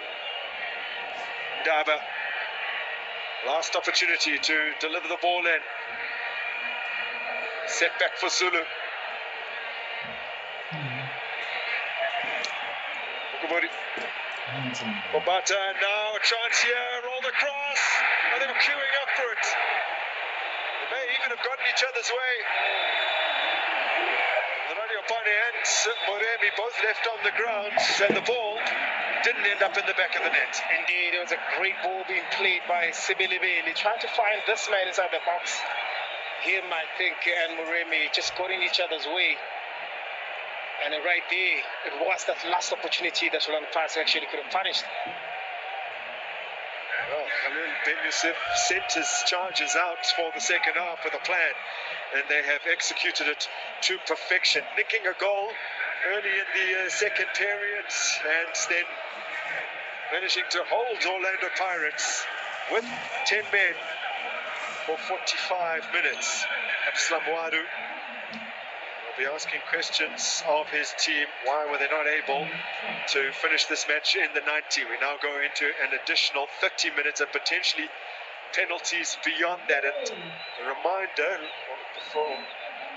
first let's look at this. Sibili did well to put the ball across. Someone should be converted. Of course, and I think Radiopan in this instance, you can see that he was a little bit late. And I guess the person that was in front of him, that was Moremi rather. So those tackles that have been made there, but Sibili played a great ball, expecting one of his teammates to be able to just to put the ball in the back of the net. I think they just got in each other's way. And of course, the defensive side in Ghana making sure that also, he's not just staring, he just, gets involved in those type of tussles. Some desperate defending from Durban City, keeping Orlando Pirates out in the closing. Asilela to be able to play, especially going forward. Jay might be called into action during this upcoming 30 minutes, or indeed a penalty shootout. But over the course of the 90, that's already come and gone. No saves to speak of. Yeah. He's not been put under any real pressure at all. Yeah. Sari in the opposite goal as we get back underway has made 4 saves, especially towards the tail end of that second half. A couple of very, very good stops, especially to keep out Moremi. Kutsila.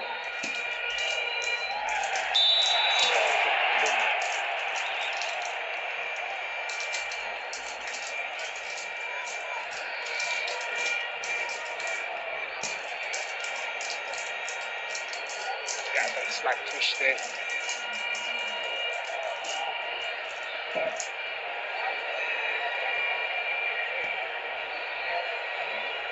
Five times in 7 cup matches last season. Durban City went to extra time. 3 times to penalties. Zulu fighting Dada. Recruited from Richards Bay, those 2 successive seasons.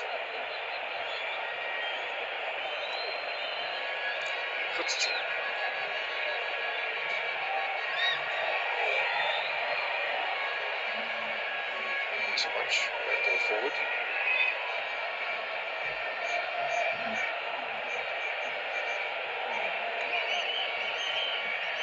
So Saka with a really loose touch, and in his attempts to recover the ball, he's committed the foul on Futsida. That's the type of mistake that they made when control got sent off. That loose touch in those type of areas, they need to really, really fix that, because this was an unforced error. He was free, but that touch actually let him down, and this is why he committed a foul to Futsida.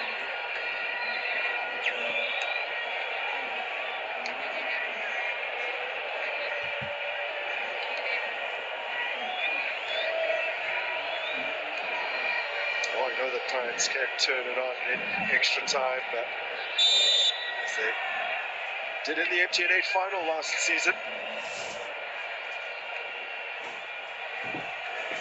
Extremely fit side as Moremi goes for it, and he has struck the crossbar with a fierce effort. Yeah, I don't think Asada was expecting that ball. I think Asada was expecting maybe Moremi to play a little bit further, in the last ball, to allow this Siemas and them to be able to run to it. You can see the space that he opened, Asara, and Moremi nearly took advantage of that.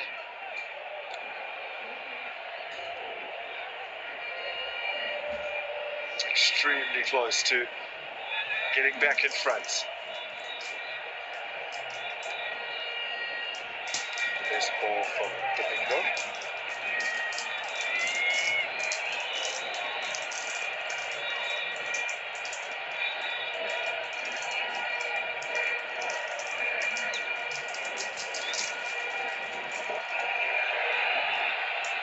Sare out to claim.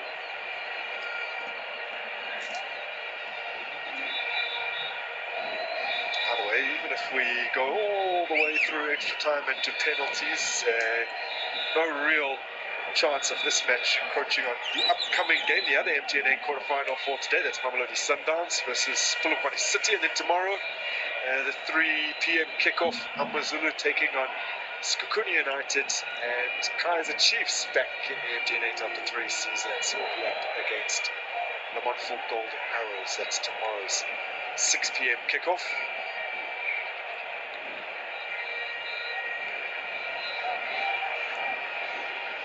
Zulu, Daba, Oremi. Get there ahead of Asare, who's quick with his line. Yeah, also Asari can realize that he was inside the box. He could have just possibly maybe carry that ball instead of losing that possession. He's an extremely mobile goalkeeper. Look at him. Takes on the shot. The deflection perhaps made it even easier for Asare.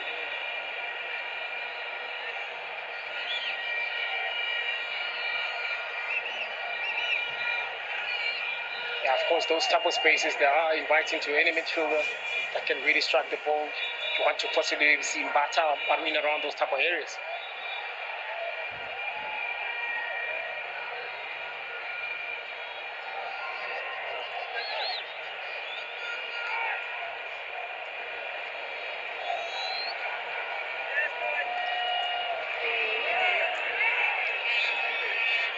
Mbata to the path of Daba. Looking so fresh, despite the fact that we're in extra time. It was brilliantly done by the left full-back to force a corner here. He had a better second half. He found so much space on the left-hand side. He continues again in that extra time. He still has so much legs in him to be able to drive forward and try and to add numbers with the Orlando Pirates going forward.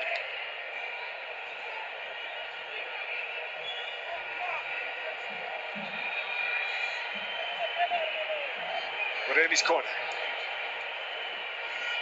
Held by Morris. Daba. Domingo.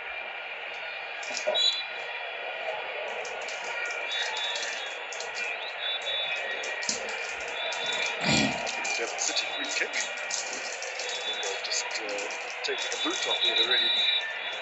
Just bets the ball upfield. This stuff of play will allow Orlando Pirates to make supplementary substitutes. They are now afforded one more since we have gone into a period of extra time. So this is their 6th alteration, and it is Sibilibili making way here for Kapani Lungu, who did come on the Zambian for Sibilibili with a quarter hour remaining in their opening league match against Wolford.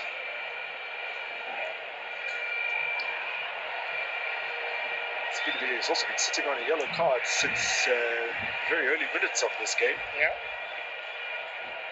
Also maybe having more level of fresh legs going forward, because there's not much defending that Orlando Pirates needs to do. Maybe Lungu, that's why, just to give them just enough going forward, the speed that he has and aggression that he has. I'll have to wait a little longer for his first touch. That ball en route to him, cut out by Maseko. Now Swift talented fighter for Pirates.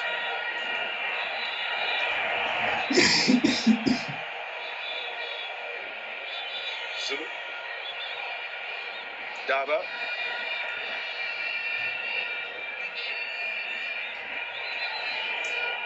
Bata. Lungu. First opportunity to influence this game. Not quite on the same wavelength as his teammates just yet.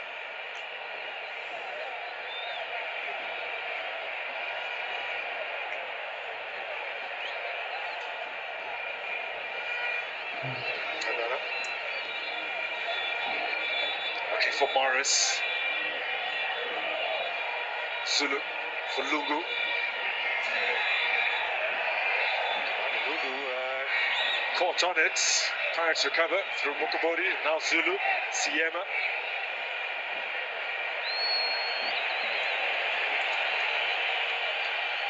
Carrying forward well is Siema. Bata. Slipping in for Titsile, asking a little too much of him.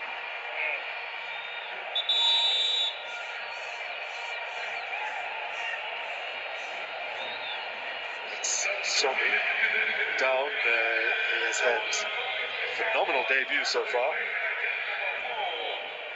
Kizile Taba didn't play the opening league match against Skukuni United, but since he's very capable cover in several defensive positions, he was kept on the bench today. Now is coming on for Sebo Nsomi in the latter stages of this match. Yeah, also with the cover, you know that he can play easy as a right back, but in this instance he slots in as a centre back, very versatile player. There's Domingo. Domingo from range. Sipo Cheng watching it all the way. Great positioning, just shuffled his feet and it wasn't easy. Indeed, and it's the goalkeeper as well that we spoke of earlier, that he hasn't been much in action, so still his concentration level is still up. Cecilia.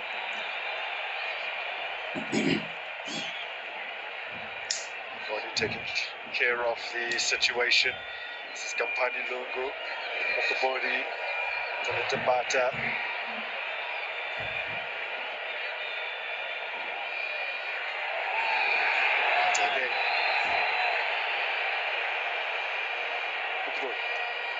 Moving it on to Lu. Oh! Absolutely clattered by Maseko. And unsurprisingly, Maseko has gone into the referee's book.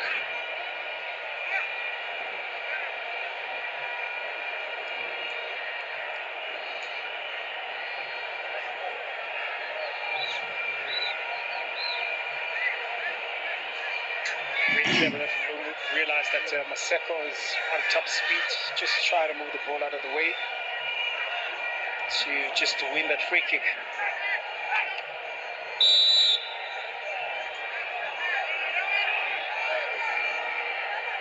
Moremi takes. You see the Taba, the defensive header. Morris now. Anana. Domingo completely isolated.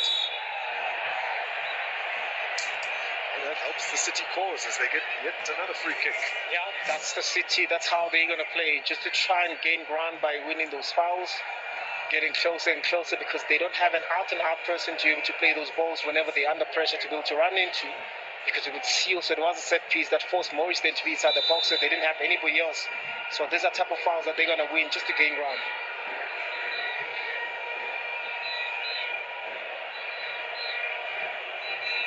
Morris with the flick. They want to profit from the second ball.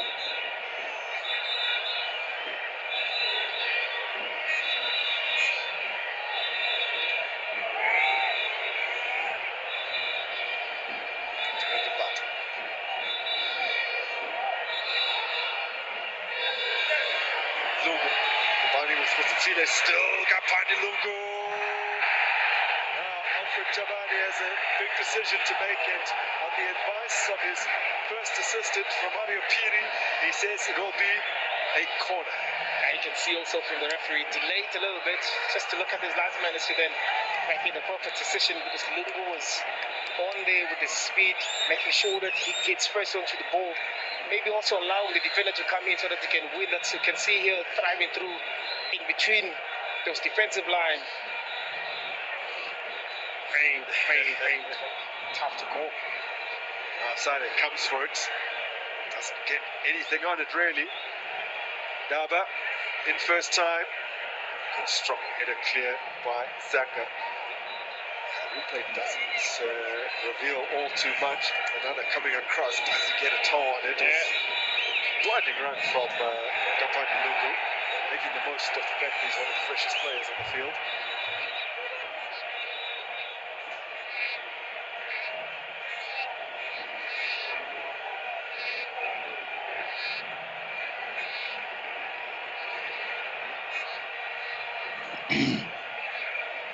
City have played almost 70 minutes now with just 10 men. It's tough. You can just imagine what it does from the legs to be able to defend that long, and especially playing against a side that has willing runners like Orlando Pirates.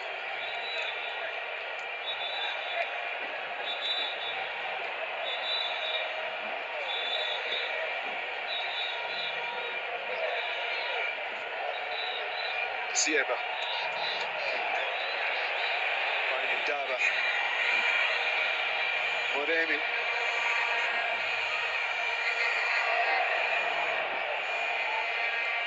Fairly easily dealt with by Maconius. Morris says probably worth an attempt under the circumstances, as he's more than willing to hold up his hands and apologize.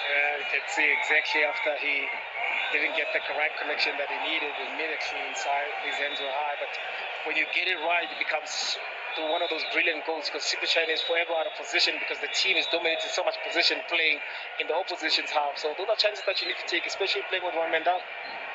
The period after the interval is shaping up to be a lot more tricky than Upper Slamwada would have anticipated, with this team ahead and with a numerical advantage.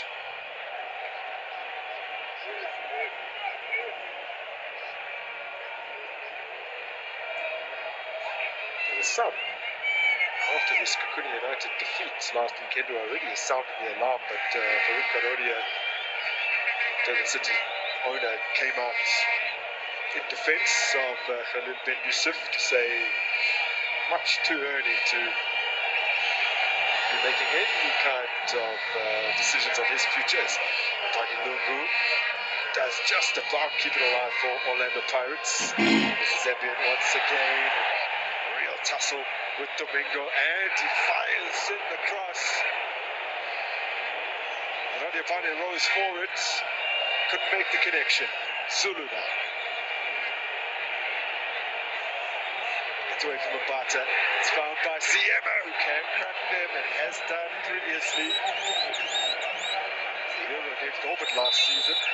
You can just see as to then the amount of pressure, the amount of ground that Orlando Pirates are dominating. Look at where Siema is taking the shot. You can see that the team is really, really piling that type of pressure from a Durban City side.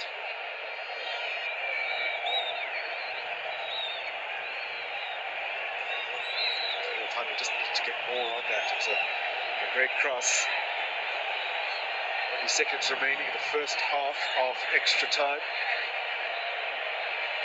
And they conjure one more chance before the whistle sounds. Mukabodi tiptoeing past one and then goes down in stages. And referee Ahmed Jabani says you will get a free kick.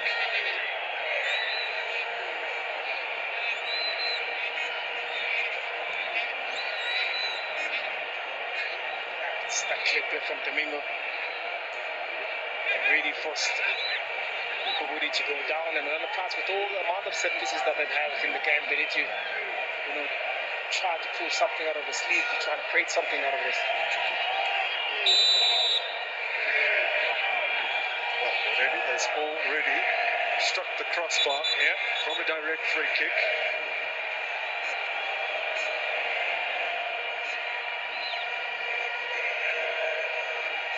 Mukabodi having won the free kick is also interested.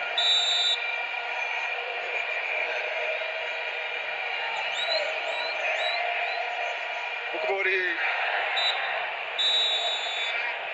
couldn't get the ball to come down, and that is that for the first half of extra time. So we are a quarter hour away, potentially, from a penalty shootout. Frederick Asare will be very warm. Sipo Chain will have to step into the spotlight, having been a bystander up to this point. True, yeah. Also, you look at the goal that Orlando Pirates conceded. Not much was Sipo China being called for, but another opportunity came through. I think it was really, really fresh because he wasn't been much in action, unlike Asare on the other side.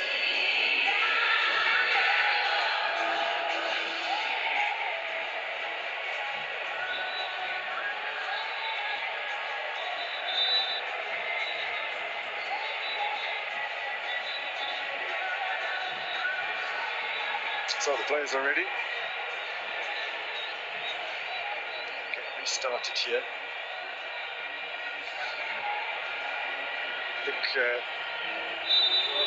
a fairly telling statistic from the opening 105 minutes is that Frederick Asare has made more touches than any other Durban City player up to this point. It's only about half as many as Kusman and Daba, who has had 110 touches over the course of this match, and that should surprise no one who's been watching, and here he is on the ball again. Of course, with so much space being given to him, especially from the second half of the full 90, he finds himself in those attacking positions, and Alapa seems to find him there. I thought they had it here. Domingo squeezes his way past Ndaba and Mukabodi.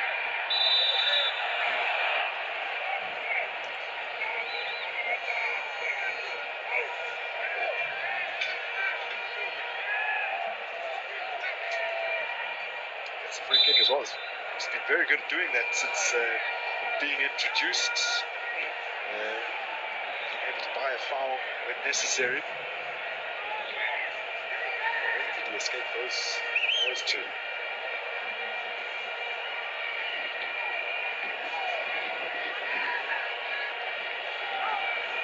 Zile played it blind, but fairly good ball to find Radiopane.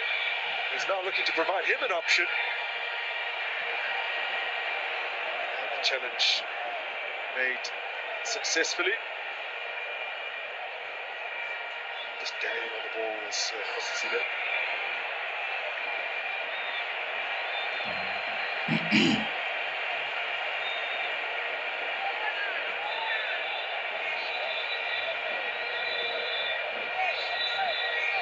Zulu. Daba. Moremi.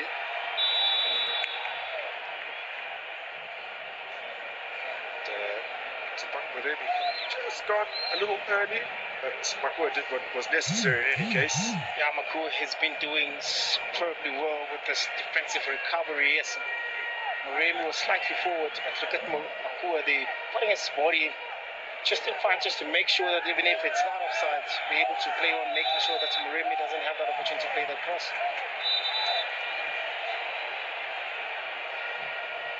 Frederick Asare goes into the referee's book. Time wasting. Of course, it was not a ball in hand situation where he took too long, which would have resulted in a direct free kick. This was their free kick. Just a conventional time wasting. Okay.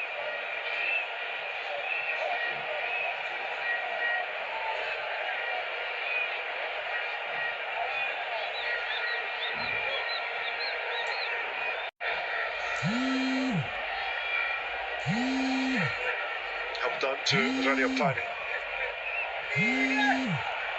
Touch from Radiopane and then squeezes around the corner for Vasilela.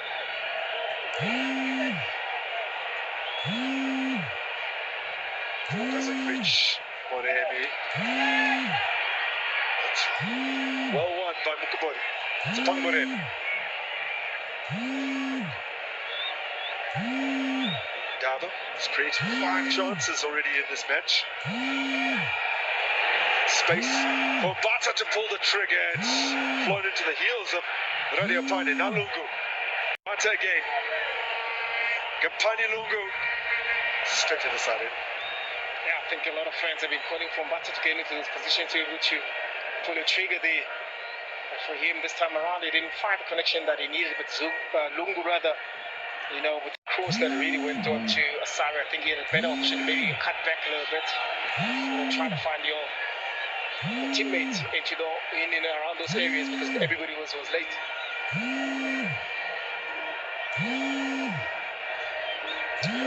Still searching for what would be their 16th semi-final participation in the PSL era. This particular competition. Set again, a batter. He's firing just as fiercely as he did moments ago. This time they managed to make its way through the thicket of bodies, but well watched by Asare, got down to save. Yeah, Asare there, very in position himself, making sure that he keeps the ball safe. Yet again, Asare being called into action because Orlando Pirates are the one that are applying pressure, but good work they've been done by the goalkeeper. He scored a powerful effort in the second half. Of course, he conceded the penalty to Patrick Maswangani. But other than that, he's been fairly excellent, has he not? Yeah. Bookable. Now, but look at the space here for Lungu. For Tsile. For Radio Pane. And Fezile Taba did brilliantly to keep track of his man.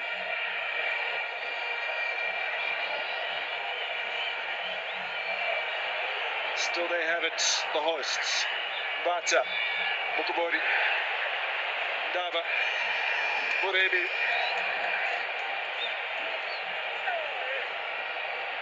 Mukabori.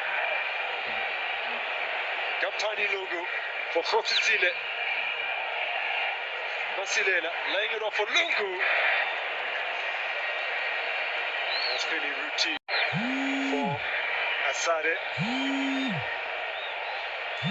Now has 7 saves to his name.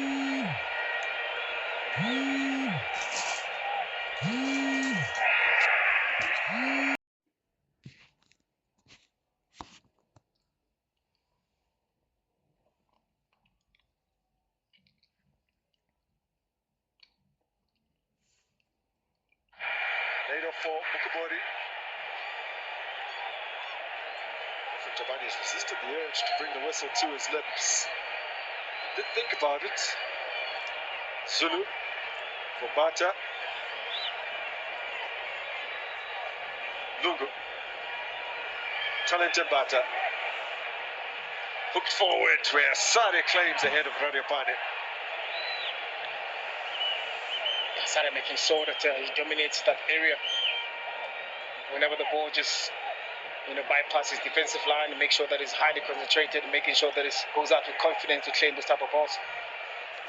As Maros was asking a lot of Makua with that pass. Masilela. Here comes the youngster. Flying forward, launching a shot into bodies. Sanga thumps it away.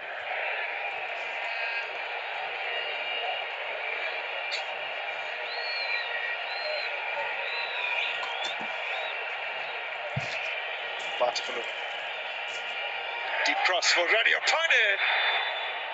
Has bounced up onto his hand. Hasn't been short of chances since his introduction, Botumelo Radio Pane. Especially from the balls that are coming from the right-hand side. And Lungu also has been able to find Radio Pane inside the box. Sometimes they play those early balls, inviting balls. This is the type of ball that a striker wants to run on. You can see here, he wanted just to connect. Unfortunately, he didn't. It just hit his hand.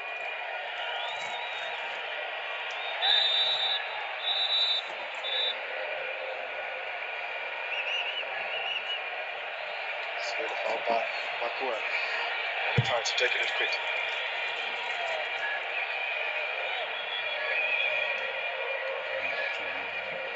Khotsile. Bani with Lungu. Mukabori. Pass gets away from him. Retrieved here by Ndaba. Quickly to Moremi. Mukabori. Durban City have everyone back behind the ball.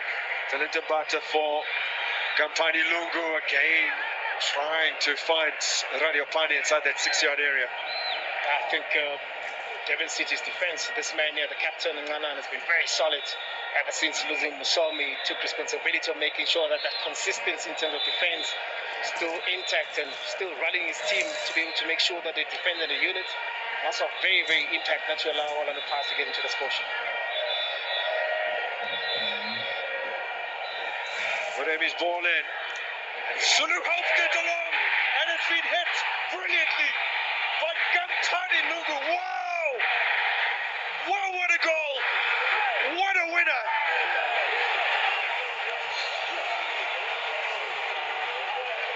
Well, his first for the Buccaneers is an absolute turner. Wow, wow. Wow, indeed, Grant. When another partner has been trying to break that defensive line, this man Lungu came into the game, really sparked some sort of energy on the right-hand side. Very fresh, being able to be aggressive. He finds himself inside the box. City unable to defend that corner kick in the last 9 minutes. Lot of tiredness. You can see how emotional he is. That is Mbani Lungu. What it means to him to score such an important goal here at Orlando Pirates. Look at that outswinger. Durban City unable to defend that with an outside of the boot. That is Lungu. Look at here. He was really trying to track back because he thought the ball was lost, but with an outswing, with an outside boot rather, being able to find that top corner there was nothing Asare could have done there. Off the shoulder, it seems, of Spangani Zulu, who some will feel was culpable for the equalizer they allowed in the second period. And it set up perfectly for Gampani Lungu. And just when it looked like we were heading for a penalty shootout, the Zambian has settled it.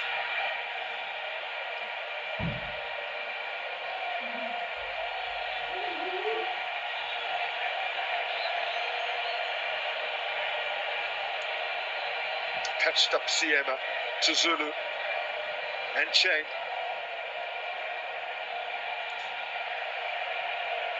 Raniopani with the flick on. Could be one more here. Raniopani! That's yet another save for Asare. Very little he could do about that winner. Durban City's goalkeeper kept Orlando Pirates at bay until the 120th minute, where Gampani Lungu, who had been thrown on as a substitute, hits it as sweetly as you can hit a ball. And Orlando Pirates, the reigning champions, stay in search of a 5th successive MTN8 title. They did it the hard way. They did it perhaps a trickier route than they might have needed to against the 10 men of Durban City, but they did it. Yeah, they did it indeed. It's never easy to play against the 10 men. I'm sure Durban City will be very disappointed, especially looking at the hard work that they put on since ever they got that red card.